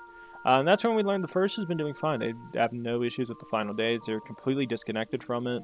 Meteion in the sequence cannot do anything to it, so it's perfectly fine. But the problem is that if something happens to the Source, the First and all the other reflections, all the other shards are going to basically die as well, because if the Source dies, they die. That's when we learn about meeting all of our old friends, Rikitio, all of our old buddies, and basically get an idea what's going on over there in the First. They seem like they're doing fine, but we head back to the Ocular where we meet up with Elidibus. Elidibus is still alive. He's getting more and more beat. He's getting more and more of his power is getting like dissipated as time goes on. But that is when we get the first sequence of events where he kind of he goes, I remember you. You were at Elpis, and that ties into the raid that we get later on. But nonetheless, that's when we kind of get an idea. He's like, you can go there, but you're not going to be able to interact with anybody. You can't do anything. And that is when we head to Elpis. And this is when this game goes from that 11 that I was talking about when we do the one dungeon, this dungeon right here, and it goes to a freaking 12. It goes to a 12, and it's terrific. Anything that went on in Elpis was probably the greatest portions of this entire game, and I loved every ounce of it. And there is nothing that can come close to what this gave me. We head there. We learned that we can't interact with anybody when we try to throw obscenities and a bunch of curse words at everybody. And we can't interact with anything. But that is when we learned that Hythlodaeus and Emmet are also there, because they wanted to go to Elpis to meet Hermes. Emmet immediately spots us and just ignores us, going, I don't know what that is, but it reminds me of Asm. I'm not dealing with this. He's like, I do not want to deal with this. I cannot stand that person. I don't want to have any interactions with that person. They're just going to drive me nuts. And that is when our character gets taken aback by it and learns that both of the Hythlodaeus is the first one to make mention of us. And it's kind of a sad turn of events because Emmet didn't want to have any interactions with us, but Hythlodaeus basically goes, just give them some of your ether so they can actually, do stuff. And that's when we get to meet him finally, and it's amazing because we got to meet Emmet when he was himself, when he actually could be himself, and it was a terrific thing of events. I ended up going with the Sophist outfit and pretending to be an Amrotean the entire time. That was cool. I had to do it. It was the only way to do it. It's like after a bit, I went back to the old clothes, but at that point in time, you have to do it because it's that goddamn good. As I said, it was a terrific turn of events. I loved every ounce of it. Meeting Hermes, meeting Meteion, seeing Hermes hang from a tree with his legs attached to the branch. That was funny. Learning that Emmet's there to test Hermes to see if he wants the Fandaniel position. Hermes going, I do, but at the same time I really don't. He just keeps interacting with stuff. That's when we eventually learn about Dynamis. That is when we learn that Meteion is closely tied to it. He created her, and that she's emotionally tied to Dynamis, unlike the rest of us, who are more closely... or most of the ancients are tied to Ether. Our character not so much, because after the Sundering, we lost access to the majority of the Ether that originally existed. So we only have a fraction of what we used to have. In our case, I think we have... Was it 8 or 9 shards? 8 or 9 rejoinings of Seventh Umbral Calamity... 8th Umbral Calamity. I think we're at the 8th that was going to happen. And that is the one where we got Arbert back as he rejoined with us. So we're the only one with 8 of our reflections with us. So we have 8/13 of our freaking original powers back. And it makes me wonder if they're going to continue with that approach where we go to the other reflections and we kind of meet our other warriors of light that are similar to us, and whether we're going to get access to more of their stuff. The only thing that I'm kind of confused in is the fact that on the first, that Hydaelyn does do the hear, feel, think thing for warriors of light, and it makes me wonder whether that's gone now and whether new warriors of light can occur on the other reflections, because at this point in time, Hydaelyn's not there to do it anymore, and we're the only ones able to. So it kind of makes me curious on that front how that's going to get approached. Especially with the Echo. There's going to be nobody else, I think, that can receive the Echo unless by her grace we were able to ourselves, but I don't know. They don't really, as far as I know, it's not discussed yet. I guess that is something that probably is going to need to discuss later. As I said, that's when we learn about Anonymous. That's basically when we keep saying please to Emmett and making him like help the one little dragon thing fly around. And he's just like, I hate the fact that Ithilday has told you to tell me please, I'm gonna kill him. I'm just like, yay, he's gonna kill me. That's when we also head out with Meteon. We learn about the Elpis flowers more and more. Same sequence of events when we learn about Dynamis. That's when we see the Elpis flowers. But we basically show Hermes that we also can interact with it as well. And we know about it. That is when we also separate from Hermes for a little bit as he goes to do some stuff, and we go and meet Vanad, who saves us from a giant shark thing. Giant walking shark. Land shark. Could have killed us. But that's when we learned that she kind of goes, hey, I noticed you have some of my magic on you, and the only reason I would have that on you is if you were from the future. And it's kind of like, and that's when our character originally goes, no, yeah, we're from the future, we're all gonna die. And it's kind of like, is it similar to like the Echo or stopping us from like a light, or we can discuss about enthrallment from the icons, aka getting tempered? And she's like, yeah, it is. And that's when Emmett learns about it and looks at us and goes, if you're from the future, you're telling me everything you know, otherwise I'm going to kick your ass. And that's when our character goes, oh no, Emmett's going back to normal Emmett. He's going to want to kill us because he wants to know what we know. Then telling all of them what the course of events up to that point was something that was fantastic. Vanad keeps an open mind and tries to understand what her future self is doing. Hythlodaeus, to an extent, is also agreeing with us, but again, there's only so much he can do himself. And it's Emmett who utterly and refuses and denies it. He can't imagine himself doing anything. He sat there and said, I invited you into Amarode itself and played my own downfall. It's like, yes. He's like, I don't imagine myself being that stupid. I can't imagine myself bringing back phantoms of my people, because he's like, it would be a great honor to be willing to sacrifice yourself for the star. And it's true, but at the same time, it's like after thousands, not tens of thousands. I think it actually is just thousands, tens of thousands of years. He has to understand that the wear and tear of being there after so damn long eventually catches up to him. And he doesn't want to continue doing what it does if somebody else can take up the mantle and continue the mission that he wants, which is saving the source from the final days, if it ever comes back. In this case, it does. And he just storms out. Hythlodaeus chases after him. We go with Vanad. We tell her some of our adventure stories with Vanad. She truly enjoys it. That is when Argos comes into play again. In this sequence of events, Argos does not like us, and we can't figure out why. Because we know that he liked us on the moon, so it's kind of like his sequence of events of, why did you like me on the moon, but you don't like me here? And that is when we learn that we fight Vanad. Argos sees us as an equal and lets us ride on him, to where we have a flashback to where Hermes and Meteon are discussing stuff about when her sisters left. But more importantly, it's because the timeline gets intermixed. And as we get to see later, which is we meet up with Hythlodaeus, we meet up with Emmett, we go chase after Hermes. That's when Meteon and her sisters basically start to tell us about what's going on the other planets. That is when we learn that Atheris is unique in the fact that its ether is so high, while Dynamis is so much ruling over other planets. That's when Meteon gives into despair, loss, everything. And it just turns into her being the reason the final days occurs. We chase after her. Hermes takes her back up to what would later be one of the better dungeons, in my opinion. Dungeon itself was like decent, but the tie into the story made it makes you memorize it more. Which is, we head here to Katisis, Hyperborea, And we basically go through the entire dungeon until we reach the very top, where we put in a final fight against Hermes. And after we defeat him, that is when probably, in my opinion, one of the best damn cutscenes that ever occurs in this entire game happens. It is my favorite cutscene beyond a doubt. And some people, maybe there's other ones that are better, but the music, the idea of what's about to occur, and then the cutscenes after it are beyond a doubt some of the best storytelling you can ever see. That is when you learn about Cryos. That is when we learn that Hermes, Hythlodaeus, and Emmet have their memories changed. Venat goes to chase after Meteion. She puts some type of locator on her so that she can find her wherever she goes, and that's when we learn later on she's at the edge of the universe.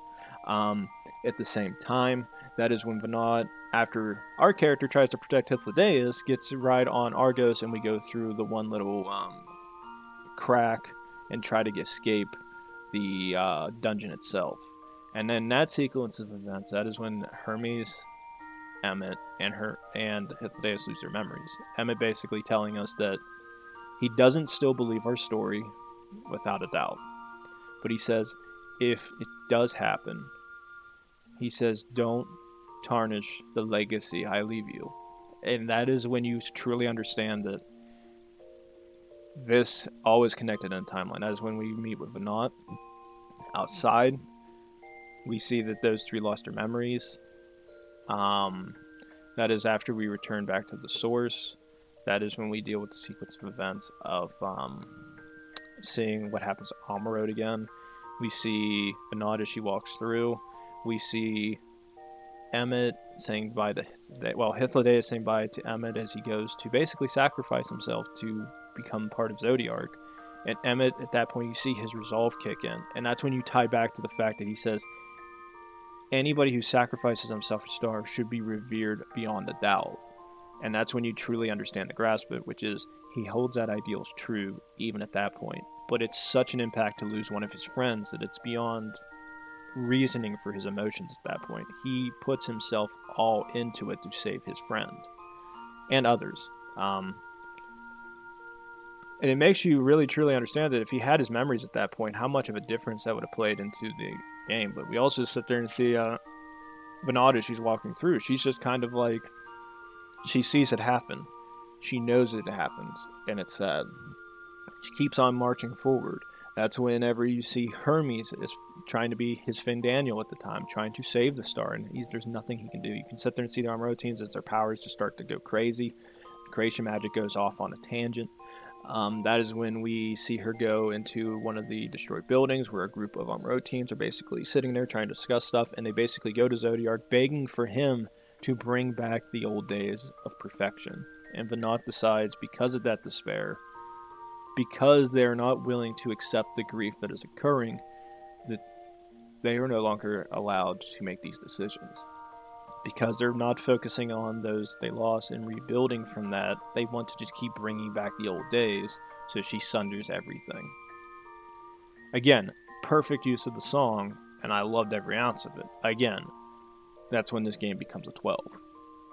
We see the sundering happen. She's walking forward. I think I've seen some people making mentions that every time you see her get like injured or something, that's another one of the rejoinings occurring. And then we get a sequence of her walking, and then it cuts back to our character as she's walking towards... My character's situation is she, but anybody's he or she, is walking towards Emmet as we're at our weakened state. And that is where you get a connection to the timelines all coming together. That is why Argos is on the moon. That is why he trusts us, because of this. Because we went to Elpis. Because we had that connection with Venat. That is where Venat goes and has all these plans set up in motion, because she learned about all the plans ahead of time from our character, so she knew what was going to happen. We truly understand how far Emmet's willing to go. We have a better understanding of it when we go later into the game, but it truly makes you wonder, like, she knew some of Emmet's plans at that point because we said the plan, so she kind of understood what he was going to do, so she knew how to plan for that directly. She knew what to get ready for in terms of the rejoinings at that point. I don't know how much she knew about the rejoinings, but nonetheless, she knew to prepare for that because it happens. That is when we wake up, we head back to the source, we tell our friends.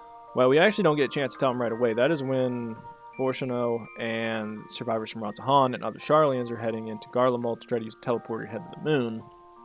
And then they get attacked by a group of blasphemies. Our people turn into blasphemies, and there's a giant fight sequence. And we play as both Alphino and Alize, and I enjoyed it thoroughly. It was actually a very fun area to play in.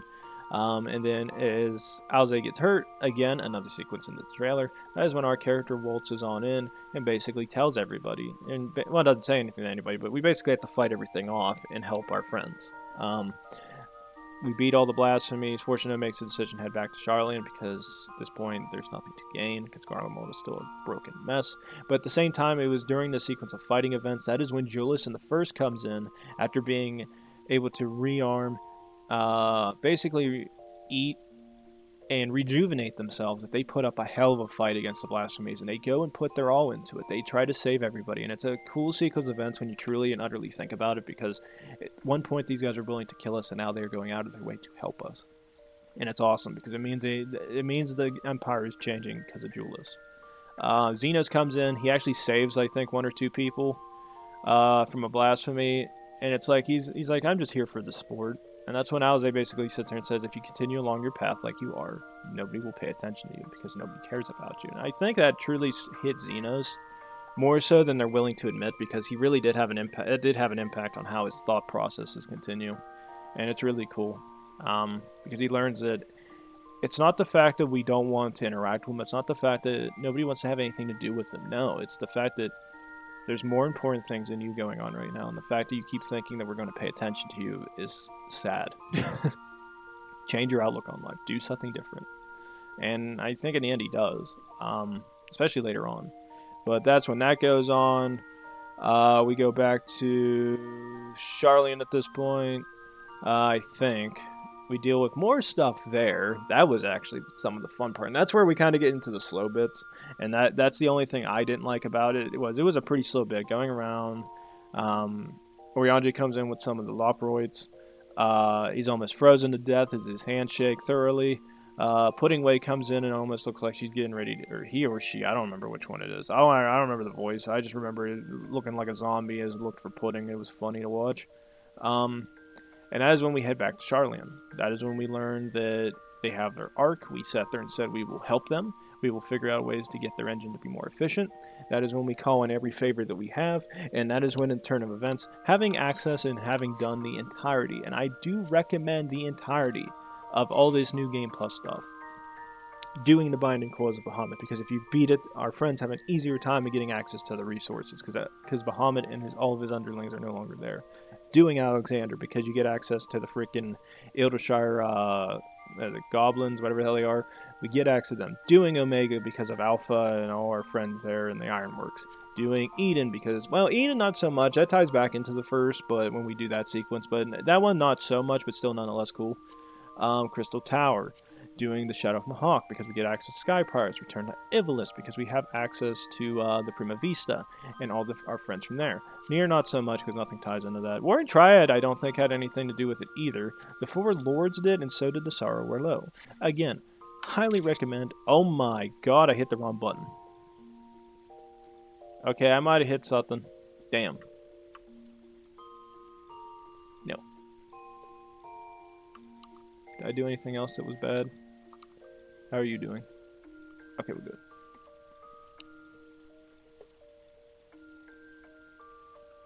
Alright, sorry about that, everybody. I accidentally hit print screen. I'll have to remember to take that out. I'll have to remember New Game Plus area. But nonetheless, doing all those things and having all of our stuff get called in. Eorzea itself, everybody's getting told, hey, we need this, we need this, we need that. And everybody's going, okay, we'll get you your resources, don't worry.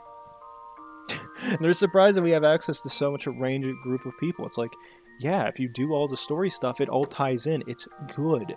I don't know why, but the fact that that much story stuff can get connected that well is beyond fantastic. And it tells you that the guys who make this game genuinely give a damn about their stuff.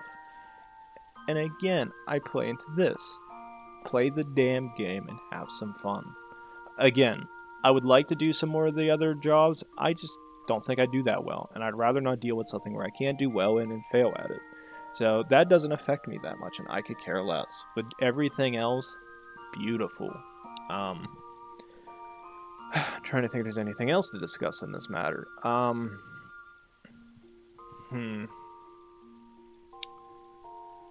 But basically, in all the favors, that's when we go around, running around through Labyrinthos. This was the boring section. I don't remember anything with it, so do not hurt me, don't yell at me, but we just run around with the Loperoids and try to, like, tell them about stuff. We help people there. I thought it was boring as hell, and I didn't like it that much, because I went from that high of being from Elpis to that, and it literally felt like somebody gave me decaf coffee, and they told me it was actually, but it had caffeine in it, and when you drink it and you realize that you're not getting your, like, your caffeine high, and your brain yells at you and wants to kill you, that's what I felt like at that point. The only thing that brought me back, and it would be like you added sugar to the coffee, was the sequence of events of seeing Eorzeans with Moonbreeda's parents. I'm not gonna lie, that is the only part of the entire game that got me slightly teared up, was sitting there seeing her parents there and just seeing her mother walk up to him and just hug him, and he had like no idea how to interact with her. Like, emotionally, he was just, like, so overwhelmed. That was the saddest point of the game to me, surprisingly enough. There were so many other points where people might have got sad at, but that's the one that got me, because I can feel that one. That one I felt because of because of the losses I've had in life, so I can feel where they're coming from. So I understand where that's coming from completely, dude. So that was amazing storytelling there. I'm trying to think if anything else goes on. I think that's where we kind of help everybody. We get the efficiency on the engine. That's when all our friends from all the New Game Plus stuff comes in, giving us all the resources. Charlian doesn't know what to do at this point, because they're just like, there's a lot of stuff that we weren't ready for. These people came in clutch. They get the engines to the efficiency point. That is when we see the arc. That is when we go into sequence events of fighting through the dungeon of the Teoscope. And before I want to say it's either during this or before it. I think that's when we finally get into seeing. I think this is when we finally see it where our friends come in. It might be later during when we actually get on the arc. I can't remember for the cutscene, so I want to make mention of it now, because I can't remember if it was a little bit before or a little bit after, if it was during the sequence of events. But nonetheless, I want to bring out this point, which is when we're inside the Distant Annex. That is when our friends come in, and you can talk to one of them randomly. All of our friends, we can have somebody come in and talk to us. I chose Grog because I thought they were... to be honest, this is how my mind was picturing it, and I don't know if anybody else had that image in their head, which was, I thought we had to actually guess correctly who was there, not pick whoever we wanted to show up there. My brain was going, like, okay, so we had to guess who was there. I'm like, who the hell could possibly be showing up at this time? I'm sitting there going, like, I could see Alize, I could see Alphino, I could see Graha. I can't see Estinian. Why would Estinian show up at this time? I was like, no. Stola? I'm like, no. I'm like, maybe Graha would show up. And that's why I went, yay, I picked correctly. And then I later learned through watching people make compilation videos, which is, you pick who you want to show up. And I went, because I was really struck by it. I never thought it so much, and I hated myself when I thought about it later on. But it was funny nonetheless. But again, the Teoscope, that's when we meet. That's when we get to see some of our old friends come back. We see Papalimo. Not him physically, but we do see him doing stuff to help us, guide us along the way. We see Moonbreeda comes in, and Minfilia comes back. Our one friend, aka through a little power of the emote here, Horsefont, also coming in. Terrific, I love seeing him again. I can't remember if there was anybody else besides them. Maybe there was one more, but their name is going beyond my head. But that is actually where we get to fight a lot of the old bosses. One boss we get to fight is from Realm Reborn. Well, actually, no, both of them are from Realm Reborn. And the missions. Not Steps of Faith. Cape Westwind. I think we get to fight this guy again. I think that was who they reference. His fight is actually a lot more difficult than it is in this one. Cape Westwind, easy. When you fight him in the new one for this, he hard. He very hard to beat. And then the other one I think is from Castra Meridium. It's the one woman that is Lucia's sister, I believe I think their relationship is. We get to fight her, I believe, as well. And then when we finish it, we fight, I think it's Assam, or better yet known as Van Daniel Hermes. And upon defeating him, that is when he remembers about us at Elpis. And one thing I did forget to mention was the Elpis flower itself. If we remember back at Razahan, when we take it out, it's black and it decays and it just disappears.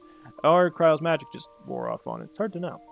But that's when he remembers us at Elpis and has his memories somewhat returned. At the same time, that is when Asahi comes back and basically goes, used my body to do stuff to Xenos. I'm taking you to hell with me.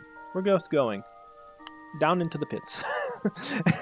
Like, they made him come back, and I was like, okay, let's take a step back. You crazy now. And we also get to fight Ilberd down there, and maybe one other person. I think the rest were just random ads, but it was still cool nonetheless. And that is when we finally get to meet Hydaelyn in the flesh, but not. She tells us about everything, how we have to be willing. What are we willing to sacrifice? Are we willing to fight for everything? Sacrifice all we can into the defeat of Meteion, because now we know. That is when we truly understand that Banat or Hydaelyn knew about everything. The times interconnected, and she wants us to basically fight her and defeat her. Because if we can defeat her, then we can fight Meteion, because she is the one of the last ones to put us into another great challenge. The music, perfect. The fact that you get to play, this is the only one you get to play in Endwalker, the one trial where you get to play with your AI companions. That made this more fun, 125%. Again, I can see people wanting to get their friends and playing it, but the fact is, you are not going to play this the first time and tell me you're not using the AI because, oh, I want to play with my friends. No, you get a chance to play with all the AI and fight Hydaelyn. You're going to choose Final Fantasy AI friends over your actual friends. And if you don't, you're crazy, because you're doing it at least once. I can guarantee you that. The fight, everything that went on in that, the different stages and everything, very fun, very entertaining. Died a couple times, but I like the idea that they introduced, which was if you do play with the AI, you do get a couple chances to go down and then get revived if you do make some mistakes, because there is no checkpoint. Now, I know some people who probably play it, and I'm assuming at some point or another, or if it already hasn't happened, there's probably going to be like a hard or savage mode of this, and people are probably going to whine and complain that it's too difficult and that they need that checkpoint. Problem of the matter is, I like the fact that it's difficult. People will like the fact that it's a challenge. So I don't see too many people worried about that, so they'll probably have time on their lights on this one. I definitely could see minimum item level and no echo definitely making this a lot more fun. It'd be a great challenge to try to get this perfect. Besides that, as I said, I enjoyed every second of it. The last bit of conversation between you and Hydaelyn, and she basically, gives her what little bit of essence she has left to you, and the idea that you are going to use the Mother Crystal to propel you to the next area is utterly fantastic, because this thing has been there that whole time. We've interacted with Realm Reborn. I don't remember if we saw too much in Heaven's Ward. We might have once or twice, but I don't think Stormblood we ever seen it. Shadowbringers we never see it again. And this is the only other time we see the Mother Crystal, and we use it to stop Meteion. Hydaelyn has been absorbing all this ether for so long in preparation for it, so it's utterly amazing. It was a great area to be in. Again, this is where the game goes to an 11. And then that's when I sat there and say, I don't remember if that's where that cutscene where you get to pick who visits you at that point. That's the one I don't remember. Oh yeah, this is all the stuff, so you don't worry about that. I might record it in the future for the note. That is when we head back. That is when we learn that we're going to be using the Ark to travel to where Meteion is. That is when Fortuna basically accepts the fact that, hey, you guys can use the Ark, do it. You guys are the best chance we have. Let's put all our cards on the table. Let's put all our backing behind it. Let's do it. And that is when we use the Ark. And that is also when we learn that as we go, that the beast tribes are going to be summoning their icons, the primals. And this time, it's not out of despair, but out of hope. And that is when all the primals come into play. They give us the extra boost we need. And that is when we head to the area known as Ultima Thule. terrific area. I loved every ounce of it. I love the fact that Meteon gets on the ship. I like the fact that she tries to kill all of us right there, and the only person who was able to do anything was Thancred, probably because he's done stuff where he hasn't been able to breathe before, and then he proceeds to try to cut her down with a sword, and gets dissipated into ether throughout everything. That is when we learned from Meteon that, yeah, he's right next to you, you just don't see him. And it was him who created enough hope to give air to the area. We get to see the dragons, who have given into despair, who gave up all hope. And there's nothing we can do for them, because it's just their spirits that are still there. Stinian figured it out before us, but he sacrifices himself by pissing off the one dragon, so that we can continue on to the next area. And that's when we see Alphino cry because we lost Stinian. At that point, we head up and meet the Ias. Both at this sequence, Oriange and Y'shtola sacrifice themselves to continue us on. The next area, we meet the Omnicrons. They're the ones that defeated the dragon, but they also had suffered a similar situation where whoever the leader was, I can't remember the name of it exactly, turned into one of the Omnicrons, like an individual unit, and was looking at one of the trees, and couldn't fully understand. I don't remember if it was it itself or another one, but it basically looks at one of the trees and goes, oh, actually, no, I think it was. And it's like, even though we've done this to it, it still keeps on living. It keeps trying to survive, and it can't fully understand it. That is when we learn that if we shock the podium, that it actually comes getting shocked itself. So we interact with it, and that is when Graha sacrifices himself. That is when we go up to Meteon, up in the next area where Alphino and Alize does. But the dragons give up because they can't have any new young, so they just keep trying their best to find a new home. That's when we get something in the face of, who is it? No. Can't remember the name on top of my head. I know he's my minion. Racefolger? No, can't be. Where the hell is he hiding at? There he is. Midgar Summer. Yes, damn, I can't remember his name. I'm an idiot. But he goes out into space, but amongst other dragons. And that is when we get a connection to Omega from the Omnicrons. He went to chase after Midgar Summer. And comes here to Atheris with Midgar Summer. But Midgar Summer is able to stay and run around. While on the other end, Omega gets captured by the Alligans. So that's our events that we had at that point. The Ia basically transcend their forms. They became something that could live forever. And that is when they gave up on all hope, when they came to the realization that everything would eventually become extinguished. They had no drive to continue forward. Omnicron, same thing. It was just like, we are the most powerful. There's nothing that can beat us. They gave up. Meteon, same thing. She's just like, everything will turn into this eventually. It's a connection to the other three. Eventually, everything becomes this, but, twins do their thing. That is when we have the shadows of former people we've met. As we walk up to where Meteon is, that is when we have the events to that point occur. So that is when we get Azem's crystal. That is when we clutch the crystal tightly to our character, and we summon two friends, Hythlodaeus and Emmet. We're going from like a slow turn up and build up of events to a freaking 12 again on the freaking Richter scale. Hythlodaeus and Emmet now have their memories back. They're in a weakened state. They're no longer as powerful as they were when they weren't sundered.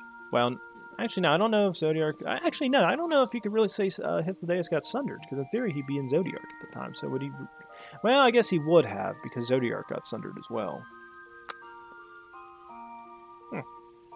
But nonetheless, they're at a weakened state. They're no longer as powerful as they once were. They've been killed, and they were resummoned by Hydaelyn's magics alone. So that's when you get into that sequence of events. And then you get perfect music, perfect cutscene. Everything. I can't repeat everything. Just go rewatch the damn episode if you want to see it. Or do it on your own. Or go through this freaking unending journey freaking cutscene thing and rewatch it. It is beautiful. Beautiful. And that's when they let you make a decision. You can use their creation magics to make something. And that is when we choose to make the Elpis Flower. And that is when Meteon can sit there, has a reoccurring memory of Hermes saying, when you return, I will give you a flower. And that is what she sees. Beautiful flowers. And it brings her down to tears because she finally gave out of the despair and is finally willing to see that through all that despair, there's still hope, there's still friendship, there's still things that are alive. And as when we summon our friends back, have our little fun conversation, Meteon goes back into the giant, I called it a ball sack of freaking despair, and just she goes back in there to tell us to continue on and go stop her. Emmett and Hydaelyn decide to basically end it for themselves, because even as Emmett says, he's like, I'm not going to be brought back for Hydaelyn's magic. I just want it to end and head back and enjoy my time. I've enjoyed my time. I want my rest. And he basically gives you a hint of what to expect from the games from Square into the future, Yoshi P and everybody who works at the 14 area, which is you have Miracidia. You have so much to look forward to. You have the other shards. Is it sad the Zodiarch Hydaelyn arc is done? Yes. But there's so much more we have access to that we can have fun and go do. Is it going to be... Are they going to be able to get that high tier stuff, the exhilarating area that we're at now? I don't think they can. Unless they go really out of their way to create a really good new enemy for us to fight. But this is peak as of right now, and peak is where I'd like to be at, and this is where it's the most entertaining. Am I going to not have fun playing other stuff? That is without a doubt not true. I will enjoy whatever they bring out next for this story 125%. I will try to enjoy it. I will play it. I will have fun with it. I will go out of my way to enjoy it. The problem being is I hope not too many people sit there and hope that the peak 10 out of 10 we're getting now is going to continue. You can't continue 10 out of 10s forever. Because there's going to be a new area, new people need to get introduced. It's going to be kind of like a mixture between Realm and Heavensward, if I had to guess. The dungeons and everything will probably still be like Endwalker state, but we're going to be going into new areas, so it's going to be at a reduced storytelling state until we get introduced to everybody, meet new people, kind of get an idea. On the other hand, they might do a really good job. It's just when we enter the new area, it's just going to be kind of a slow start, and we have to be ready for that. And I don't mind it, because I kind of want to see where this story continues to go, since the arc's already done. I'm trying to think if there's anything else I wanted to discuss at this point. Oh yeah, I mean, we still got more of the story to go through. We go through that. There's also a sequence of events of us fighting through, I think it's the dead ends, right? Dead ends? Yeah, this was a very good point, but also seeing Emmett still at the end, basically smiling off and saying, hey, Asm would be doing the same things I'm telling you to do. So at the very least, do what I did to honor Asm's memory, because Asm was something that both Hydaelyn and Emmett, they were a dear friend to them, and they're like, you are their soul, do it for us, because that's what she would have wanted. Or he, if you have a male character. So that's what you do. So that's what we're going to continue doing. But dead ends, I did this dungeon a lot because I had to get this stupid offerism thing. I had to do it again to get this other thing. Some people would be like, oh, Demon, just go over here and do duties and just do random ones all day. The only one I can do is the main scenario and alliance raids, okay? Problem being is this. Main scenario can be anything, and alliance raids could be any of those alliances raids in the New Game Plus area that I'm talking about. This one I remember everything of. This one I rarely remember anything of. This one I barely remember anything of. I barely remember anything of. Me will die. I'm not dealing with it. So I probably will just do dead ends until I want to die. But I mean, I can only do it. I only have to do it like 9 times. So it's like if I do it over the course, like instead of holding myself to get, several thousand points in a single week, I can kind of space it out through several days. Like today, I might do it till Red gets on. He might be already on. I'd probably do it like maybe 3-4 times. Come back tomorrow, do it once or twice after work. Once or twice again. Once or twice again. And I'm off Saturday, so I'll have all Saturday to do it too. So whatever I need to catch up on, I can finish it then. But Dead Ends was terrific. I love the boss areas. The nice blue world where you kind of have like the fish people, that was cool. Because theirs was like the planet got sick, there was a disease spreading throughout it, and they couldn't stop it. That was cool. The second one is probably the closest to home I think we can feel. We finally cured all the sicknesses, but everybody wants to kill each other. I feel that now because of what we deal with in our world. And it's really sad to think about. But nonetheless, it was a cool sequence of events because I could definitely see somebody going, "Oh yeah, let's get him, kill him, hit the button, blow up the city," and you come to the conclusion of, "Yes, I did it," and that's when you truly understand. But who's all left? Who? And that's when you find out there's almost nobody left except for maybe you and a few others, and that's when true despair kicks in because you realize that it wasn't worth it. The third one was rather weird because those people like transcended space and time, and they summoned something to kill them because they didn't want to live no more. That was weird, really weird. The cutscene though for this after that is fantastic. I like the fact that we get to see our friends try to fight. Meteon's despair-given end boss fight misery bitch comes out of her way to try to hit us with the planets, hits us, our character gets injured. Stinian flies through the sky, tries to hit her, gets hit by a planet. Thancred also tries it, and I think it's Gestalt that helps him, and they basically try to do something, but they get stopped. Meteon's doppelganger basically goes out of her way to injure them. Oriandre tries to help them. She tries to attack him. Alphino helps him. And both those two get injured after she does an attack. Alize tries to do something. She gets shocked. And that's when she gets ready to launch an attack against us to launch us away and have us flying through the sky so she could kill us. But Graha being Graha, limit breaks and tries to stop the hit, but is unable to because it wasn't strong enough. That's when all our friends besides us are flying through the sky and getting ready to get hit by Meteon's one planet. But we hit the button for the Ark, and all our friends go back to the Ark besides us because we let our button fly away. That is when we get ready to fight the doppelganger. That is when basically we get ready to put our all into the fight and possibly lose. Because at that point of events, even though we probably could kill her, it'd be a challenge, but Xenos being Xenos arrives at Charlian and says, "I want to see my friend." And then he proceeds, after, as he put it, gorging on the mother crystal, basically devouring it all.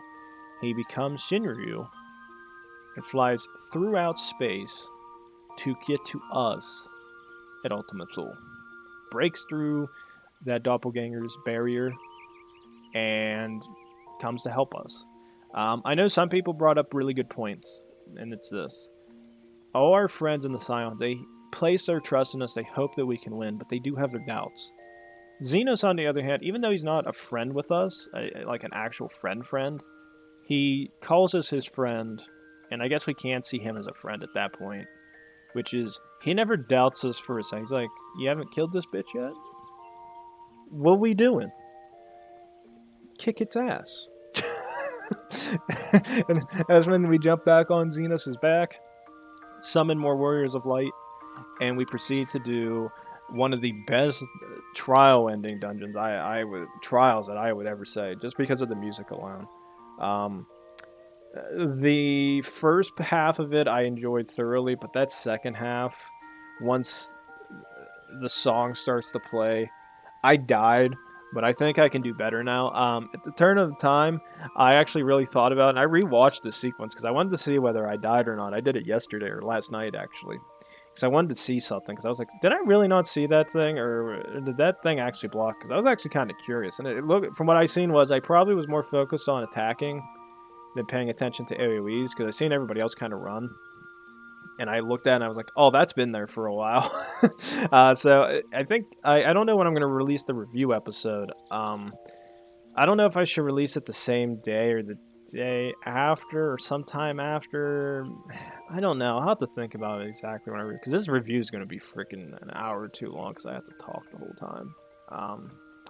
But nonetheless, I'm still going to do it. But from your guys' perspective, I know with this stuff going on, it's kind of how I am. But nonetheless, I did see that I did make my own mistake because I ended up getting myself killed because I'm an idiot. So it sucks to be me. But thoroughly, I can say without a doubt, I enjoyed every ounce of that fight. That second half was perfect. I loved it. I enjoyed it. I was also considering cutting the episode after we talked to Xenos, but I sat there and said, screw it, we're going to just keep it all together, and I'm just going to cut out what little bits I need to cut out. I'll just make it one big thing and have the review be another big thing. I just don't know if I should make the review a separate episode, because I got to actually go back and play Hoy again and do stuff on there too, but again, I'm going off and not talking about the review. The last fight with Xenos, I guess, was culmination of everything. Our character was able to rejuvenate themselves several times if you ever got hurt or killed. One or two of them are actually ones that occur naturally while fighting Xenos, so you got to be careful not getting hit too much. Otherwise, you probably will be fine. The fight was great. I loved listening to footfalls the whole time for Endwalker. That was enjoyable thoroughly. And after beating Xenos, our character and him both are collapsed on the ground, having exhausted every ounce of themselves against each other and being a force to be reckoned with. But I can say without a doubt, at that point, I didn't know if they could kill us off. I know some people. I like the idea that they kind of gave away the idea that maybe they would kill us off, just like they said, like we thought we were going to lose a lot of our friends. In the end, we didn't lose anybody besides Xenos, really, in terms of friends. But like anybody on the side, I thought they were going to kill somebody off. Honestly, but they didn't. They kept everybody there. But nonetheless, it was truly an enjoyable experience. I truly thought maybe they would. Maybe our character could die, and they make another expansion where maybe we get taken, maybe we don't die but at the same time I couldn't imagine, because I was like, we're still in Eorzea. They couldn't get rid of our character and send him off in the space-time continuum, because it's like I seen other players still running around when I was running around with Red, and they had high level gear. They were level 90. It looked like they already had beaten everything. So I'm like, there's no way I'm not gonna die. And they didn't. We go back up. We are on the ground, about to our character looks like about to die, and that's when the ship's arc return button comes into play. And I know some people have made different disputes on it. Some people said the area we were in was given into emotions, so like whatever you felt like you wanted to happen could happen. I know I've seen some people say maybe Xenos is the one that helped guide the button down to us so that we could escape, because that was his final wish. I've seen some people say maybe it was our character wanting to leave as a final wish. Either or could happen because it's based on the emotions. At the same time, you know what I also thought of? I was like, screw, we're already in this time stuff where everything gets mixed up anyway. It could just be our character in the future just find the damn button and just yeeting it down there to us. At that point, I wouldn't even be surprised. And you tell me whether that's not a plausibility. What's stopping our character from going back in time, grabbing the button, yeeting it down to the ground, and saying, go have fun in the new expansion. Have fun when you go to the next expansion. Good luck. Bye-bye. I mean, if you play the Alexander freaking dungeon, our character is in the future and goes back in time to stop the thing from killing us. We go in the past, and we stop ourselves from getting killed again. You tell me which one gives plausibility. At that point, the third one is. But nonetheless, I don't know. I'm kind of curious on how that'll work, or whether anything will get told about it. I could see Xenos being a reason why we get to live, but at the same time, I see our character doing it. It's just a matter of how it feels. But we do leave Xenos' self there. I know some people also made mention that even though he died, theoretically he could still go to another area, another body. He could still be traversing around, because even if his body dies, as we saw in Stormblood, he came back. So maybe he comes back in a future thing to help us with something. I don't know. So it's hard to know if he actually died, or if his body died and he's going somewhere else. I guess we can wait and kind of see. But that's when our character gets transported back to the Ark ship, and that is when we are pretty much having a black screen with stuff floating around, and then we start hearing our friends as they're saying stuff, and we waken to find Alphino is healing us. All our friends are around us crying. And it is a culmination of something that's amazing. It's just that we did it. And everybody's just crying because they thought we were going to die and stuff. Like, Alphino's in tears knowing he did something good healing us. Graha is crying because he sits there and says, how are you going to keep your promise if you die? Y'shtola tells us never to do that again to break her heart. I'm assuming every single player who has a male character who loves Y'shtola since Realm Reborn is probably like, yay. And then you have Thancred sit there and say, I know we're going to sound harsh, but no, that's because we care. Then Oriange tries to tell us to ask us for any pain, says gladdening, and then that's when Alzay is truly broken down into utter tears because she truly thought we were going to die. And she goes, there's nothing gladdening about this. Meteon said you were right behind her, and when you finally do deign to appear, you're within an elm of your life. So, nonetheless, it's something that needs to be said. And it's true, because she's not wrong. We get up, grab Alphino's hand, and we basically find ourselves back home, back in Atheris. Head back to Renovant's Toll. We see all our old friends from the Scions there. We basically say it's disbanded officially, but in the reality, it's not disbanded. We're all able to come back in a moment's notice. But Tara's going to make a merchant empire and possibly kill all the plebs. It's going to be dark days. Real dark days when she does that. But she's doing that. We also learned from the sequence of events that our character doesn't really say what they're going to be doing, but I think Cryo and Graha went back to Baldician Annex. I think Alphino and Alzay said they were going to Garlemald. I forget where Oriange, Thancred, and Y'shtola said they're going to go. On the top of my head, I think maybe Y'shtola said she was going to go back to Master Montoya. I can't remember. Maybe she did. And then I can't remember what Oriange and Thancred said they're going to do. I just know they said they're going to wander around together, I think. So it's hard to know what exactly. I can't remember exactly what they said they're going to do. But as for our character, it's like it's the end of Endwalker, so the story continues. I'm actually really looking forward to what they do. As they prepare for a new story. The question is how long is it going to be till the next expansion comes out? It's going to take them a while to get us there. And that's the only sad part. We're only at 6.05. As I said, I still have to redo that episode for the Opus mission for this exact dungeon right goddamn here because of that mess up. So I will have to probably do it either today or Saturday. I think I have time before that, because I think I still have several episodes still booted back, so as long as I have it done before then, I should be fine. Other than that, I can't remember exactly when I gotta do it. Either Sunday or Saturday, I'll probably end up doing it. I'm kind of leaning towards Saturday, because I kind of don't want to deal with it right now. But nonetheless, I can have that episode done. Worst comes to worst, I'm actually going to count it after I do this recording and kind of double check everything. But as I said, there were so many good parts on this. And I seen somebody bring a good point off of like Bellier's channel, like when him and his friend are talking, which is you're going to play this game and there's going to be a slow build up, and then you get to the build up stage, and then it dies off, but then it's like, okay, I'm going to stop, and then you keep playing, and then it gets, okay, there's another build-up, and then it stops, and then build, stop. You keep playing until you basically get tired of this game, and if I could have recorded without an issue, I would have probably had this game done within the first 3 days. Friday it came out on early access. I would have had Saturday and Sunday. I would have beat the hell out of this game. I could have did it in 3 days. I would not have slept.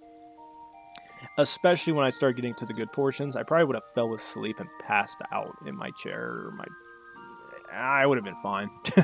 But as I said, I enjoyed this thoroughly. This was a great expansion. Vanad's character, I loved her character in this. She's a prime example of how to do a character well, without getting all political.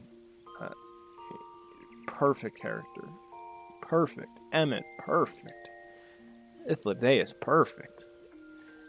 All the Scions, perfect. the story was culminated so perfectly. Everything gets tied in, even at the dead end, not dead ends. What was it? The final day, trial. The cutscene of all of our friends like praying.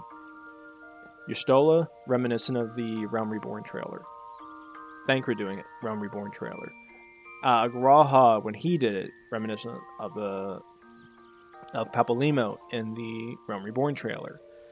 Thancred's as well. All of our friends, including Alphino and Alizé, into it, praying for our safe return. All of that is culminated into the damn trailer for Realm Reborn. It's so good. Like, this is how you do your story and make everything connect perfectly without making it so stupid and lost and forgetting about stuff. Like, the writers for this game did a terrific job. The only thing I want to see is what happens because Hydaelyn's not here next.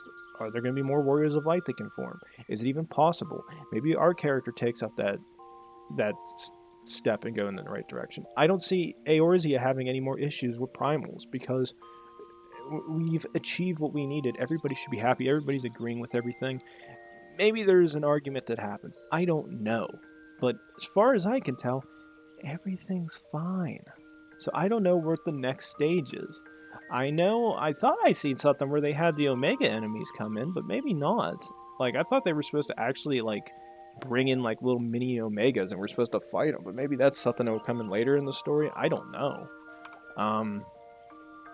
As I said, it was enjoyable nonetheless. I love this game so much, dude. It's amazing with the story. The story alone, like, could be a single-player game, and it's not, and it's hilarious. As I said, Labyrinthos fun, Thavnir fun, Garlemald fun, this, everything perfect. I loved it. I know where 2 endgame dungeons are in Charlie, and I haven't done them yet. I have to do them at some point. I just don't know when. At the same time, it's just sad to know that this is like the Hydaelyn Zodiac arc is done, and we're heading into an unknown area of the game now that we haven't been at yet, which is, what are we going to do without this? What are we going to do without the story of this up to this point? Now we have new stuff we get to do, and it makes me wonder where they're going to go with it next, because they have so much to work with.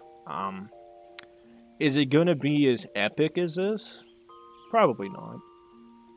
But I don't care, because I trust Yoshi P. I trust the team to do what they need to do to make a very fun game. I know there's some issues coming out now because of access to certain things. I know the Savage Raid's coming out. I know one issue I've seen people bringing up is with Square is the use of NFTs. I think most people came to the same agreement I could come up with, which is Square can do whatever the hell they want in any game that they want. It's their property. You can do whatever you want. But take that with a grain of freaking salt, you morons. You're a business company. You make games. Okay, you want to do NFTs? Fine. But know when you add it to certain games, know that when you do certain things like that, it has a reaction to a gaming community that probably won't be expected from, which is people probably won't buy your goddamn game. People are worried that it will come into 14 at some point. I have a similar concern, because Square can do whatever the hell they want. It's their company, they can do as they please. Some people are like, Yoshi P is on the board, he can stop it if it tries to come down to it. My problem is this: yes, he's on the board, but in the end, he can't stop all the other board members from doing this. So this is how I see it. Trust Yoshi P to an extent, but Square as a company, be careful of, because they can make that mistake and screw this game over. It's within their rights to do. Take it with a grain of salt. But again, this is how, if it was me, if I was with Square. You want to do it to your stupid Marvel games? Fine. Do it to the Marvel games. I could care less, because I'm not playing those stupid games. But don't mess with Final Fantasy, because it is a game series that is the testament of your gaming company. Don't screw it up. If you do, you will feel it through the gaming world as people quit playing your goddamn game. EA is probably smelling blood in the water right now as it goes, NFTs? Oh, they're gonna do it? We might have to do it too. Oh, look, remember how Battlefield 24 broken? We're gonna add this stuff to the game, so you have to pay hundreds of dollars. And it's gonna be like, why are you doing this? Why? Why? Your game sucks. Fix the game first. And that's what I'll ask. I know some people know that 14 has their own store where they buy stuff. Yoshi has brought up to the point that, hey, if you want to buy it, buy it. It will get recirculated into the game, and we'll use it to get more stuff for the games into the future. And that's where I can sit there and say that if that is 100% truthful, that there's no baggage that is occurring as a result of it, and they actually are doing that, then I'm okay with the 14 story occurring, because as much as I don't like it, if it's getting actually recirculated into the game to create new content for us, okay. That's what people would like to know. However, do not bring these stupid NFTs in here and break the damn game because you want to make more money because Square is greedy. At that point, I think we could see it happen. I could see him go, if you want to do this to my game, I quit. If you ever see a mention of him leaving, that is probably why. If it falls under the same thing that happened to Konami with Kojima, which is he had plans for the games he wanted to make. He had plans for the company. Konami said, screw you, we don't care, and Kojima left to go do his own passion. And you know what he did? He made a fairly good game. Got with Norman Reedus, made his game. It's actually a pretty good game. I have to still play it, because I played a little bit and then I quit, so I actually got to go back out of my way to play it more. But nonetheless, he did his own thing, he made his own game, and that's something that I could see maybe happening if they mess with 14. If you see a report of Kojima leaving, and then everybody who's working for him under him leaving, and they all go work for Kojima to go make a brand new, or not Kojima, but go with Yoshi P to go make a game, that's who you go to. Because as much as I probably don't like the 14 store, they still make unique mounts that you can unlock in this game by actually playing it. As much as I don't like the 14 store, they have outfits in this game that are pretty damn good. As much as you don't like the 14 store, they have emotes in this game that are unique and to their own way. It just requires you to work. It's just a little bit of money to get added onto the side, and if they recirculate in the game, I'm okay with that. Because as much as I don't like it, at least they're putting equal, if not more, effort into the game itself over the store. And that's something I think everybody can agree can be appreciated. It exists, it's going to happen. It's when they add loot boxes, don't make a complete game, make a buggy mess, make it horrible. That is when you get concerned. And that's the one thing I can say that I played even when I got on there the first day. Were the queue times long? Yes. Did the queue times suck? Yes. Did it have an impact on how I'm going to review this game? To an extent, yes and no. And my reasoning is this, because I understand where they're coming from. They brought out their opinion, or they brought out the reasons behind it of why they're having so many issues server-wise. Reason number one, they had an unexpected surge of WoW players coming over from streaming on Twitch and YouTube and any other platform, and they tried Final Fantasy. And some of you are going to go, oh, it's only them. No, when you play a new game, when you bring attention to a new game, other people who watch you play, who like your opinions, are like, hey, he likes it, and I like him. I watched his WoW content. If he says this game's pretty good, maybe I'll give it a try. And you had a large sum of people off of those streaming platforms coming to 14. The problem with that being is Endwalker was planned ahead of time, and it was getting ready to be released at the time in November. You had something happen in a 5 to 6 month period that wasn't calculated into it. Again, would the servers have been bad on join-in? Yes. But when you add all these new people playing this game at one time, it creates utter chaos, and there's nothing you can do. So you can't truly blame them when they bring out that excuse, because it's like, it'd be like driving a brand new car off a lot and somebody rams into you with a freaking semi-trailer. It's not really the car dealership's fault. It happens. And that was that giant influx of new WoW players and new people coming in to play this game at one time. It hit the servers. And I could tell it hit the servers because the queue times increased. and it wasn't by a lot. It wasn't by a lot. You could still had queue times, but you got in relatively quickly, and that's the problem you run into. There were people that were playing Realm Reborn. There were people playing Heavensward. There were people playing Stormblood. People playing Shadowbringers, and they were all new players. Now you bring in everybody who took a break from FF14, who left, who are coming in for the new expansion. You now have two semi-trailers ramming into each other as they freaking go 100 miles an hour. That is the queue times of 5,000, and in some possibilities 10,000 that kicked in, because you had so many people at one time trying to play. People playing the old content, people playing the new content. It's going to happen. Then you have your average gamers that are making it in the middle of there. Also playing the new content, but also screwing around, looking like this. Or doing what I did, which is learn how this works, and sit there and figure out how to make new outfits. Yeah, I learned how to do this, don't question it. I like it now. See? I got all these outfits. See? I can do that now. YouTube's amazing. Also, if anybody's curious on how I do it, I watched a YouTube video on it. I don't remember who I watched, but I learned it. But where's that at? All you have to do is just go to user macros. Just do this. That's all I did. It changes into whatever I want. So if you're curious on how to do that, there it is.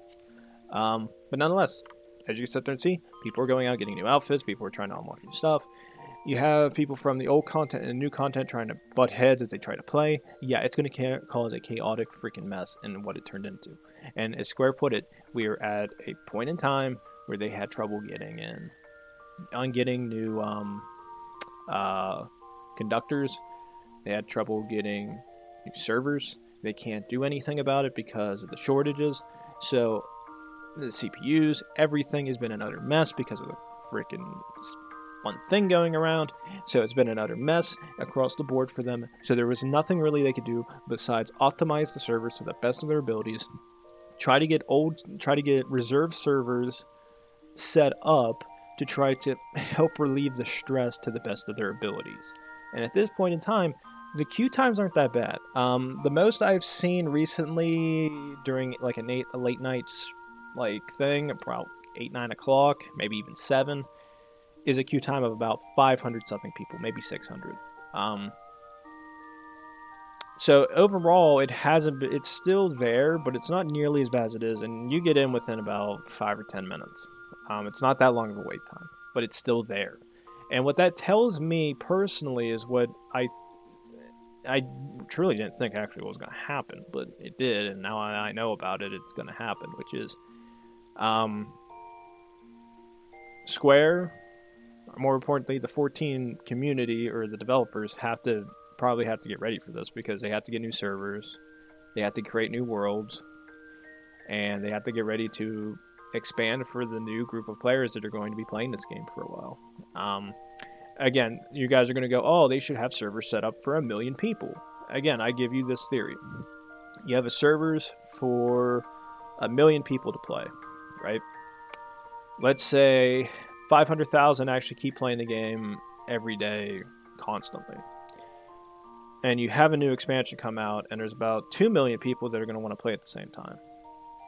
Yeah, I'm not going to spend the hundreds of thousands, if not millions of dollars to set up to keep 2 million people to play my game, when I know about 1 million people are playing my game when a new expansion comes out until they beat everything, and about half of that stays.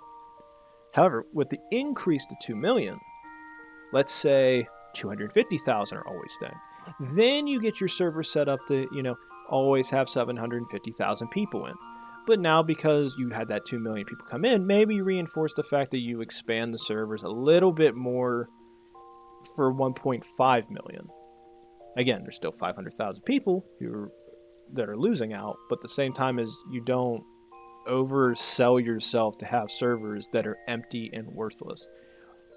WoW has that issue now. They have too many servers, and there's not enough people playing on some of the servers.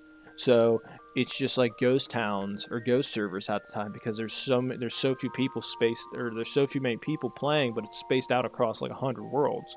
So it's like looks like there's nobody playing. So compared to this, which is there are a fair bit of worlds, but because there's so many people playing, this world always feels filled.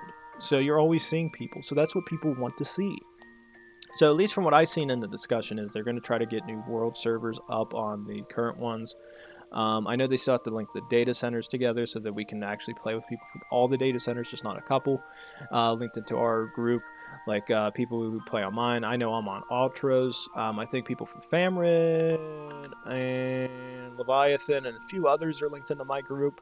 I would like to go run around and see the new ones. The only thing I can see as being a major disaster is the ones where Asmin, Zeppela, and other people play, Rich play.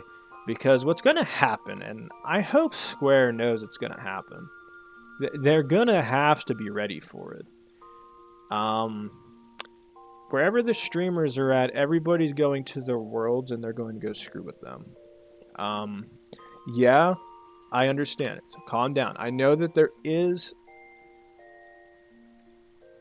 rules against it that says don't ruin their game, otherwise we'll ban you.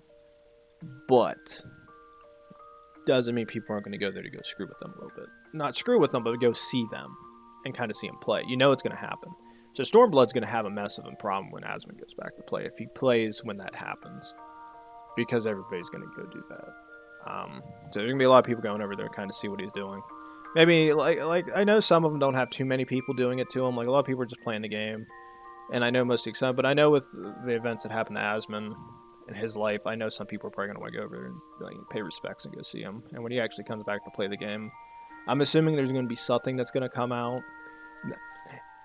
Trust me when I say this, there's probably some people going out of their way, whether friends of him in the game, outside the game, or just random people he doesn't know, that are probably trying to set something up so where when he finally does come back, they can all go into that game at that specific point to welcome him back in.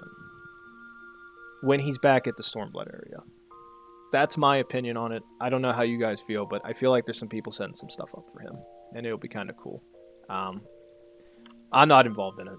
I wouldn't know anything about it. But it wouldn't surprise me if some people were doing something, to, cheer him on and welcome him back and say, have fun in the MSQ again. And have fun when you get to Endwalker. I would not be surprised. Trying to think if there's anything else I really want to discuss. That's really all I want to discuss with this. I think the review's done. As I said, it's a 10 out of 10. I love if it's story and everything coming in, it was perhaps one of the most enjoyable games I've had in a long time to play. As I said, and even I tell my friends this, it's like, my problem when I'm playing these games anymore, like new games, is I have to try to find a company I can trust that makes decent games, that gives me what I want, that I get the game I want, and I get to play it, and I don't have to worry about anything, because I know the game's finished, and there's no bugs, and there's no problems, and I can actually enjoy myself. And that is where I'm getting into the issue, and it does concern me with it, is, will Square try to push anything into 14 with the NFTs or anything else? I swear to God, you guys... I know Square is never going to watch this video. I don't know who will, but my problem is this. Please, for the love of freaking Christ, don't make that damn mistake, because you're going to piss people off and they're going to quit playing this game. Let Yoshida do his thing and let him make a game. Let him pick who succeeds him at some point, because he will at some point have to step down from his position and let somebody else take over. Let him choose. Let him pick. This game is unique. People love this game.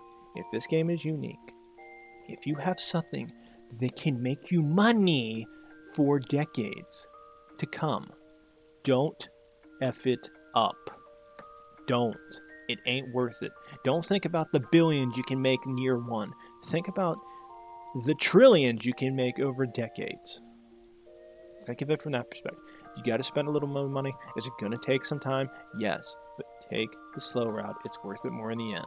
Because you know what? If you keep doing this to your game, if people see how good the game is, if you let it keep happening, you know what occurs? People trust you as a company and they buy more of your games too. So you get more money down on the long roads. You don't end up like freaking DICE has with Battlefield. You don't end up like Call of Duty because of freaking Treyarch and Infinity Ward and all them. You don't end up like freaking WoW with its crap. When all their stuff comes out to play. From everything going internally inside the company. Just shut up, do your thing, make nice games, people love them, they'll praise you, they'll give you all your money that you're worth. Screw it up, piss them off, they'll quit. And I'd be among them. You do something to this game that pisses me off, I will quit and find a new game. I have other games I can play, and it doesn't bother me. I love this game personally, so I hope they don't do that. My opinion, my points on the matter. Otherwise, Endwalker, terrific.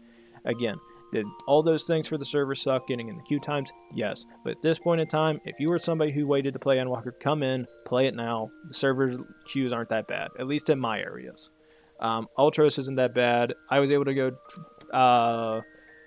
travel to other worlds without any wait times. I went to all of them, tried to do the level checker mount. But I'm confused with the level checker mount because it says it only spawns one time in the world and then it resets. And there's 3 instances inside Ultima Thule, so I don't know if Ultima Thule has it appear in one instance, whether it stops spawning in on the other instances. So at this point I said, screw it, I'm not dealing with this, so I'm going back to do what I do best, going to the Golden Saucer and screwing around.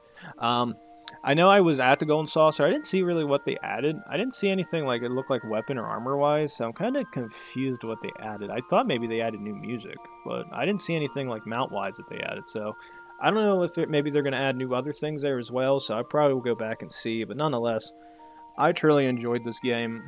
So if you were watching this as a viewer, I hope you enjoyed. I hope the review was to your liking. I know it's going to be a long review as I go throughout the whole story at this point.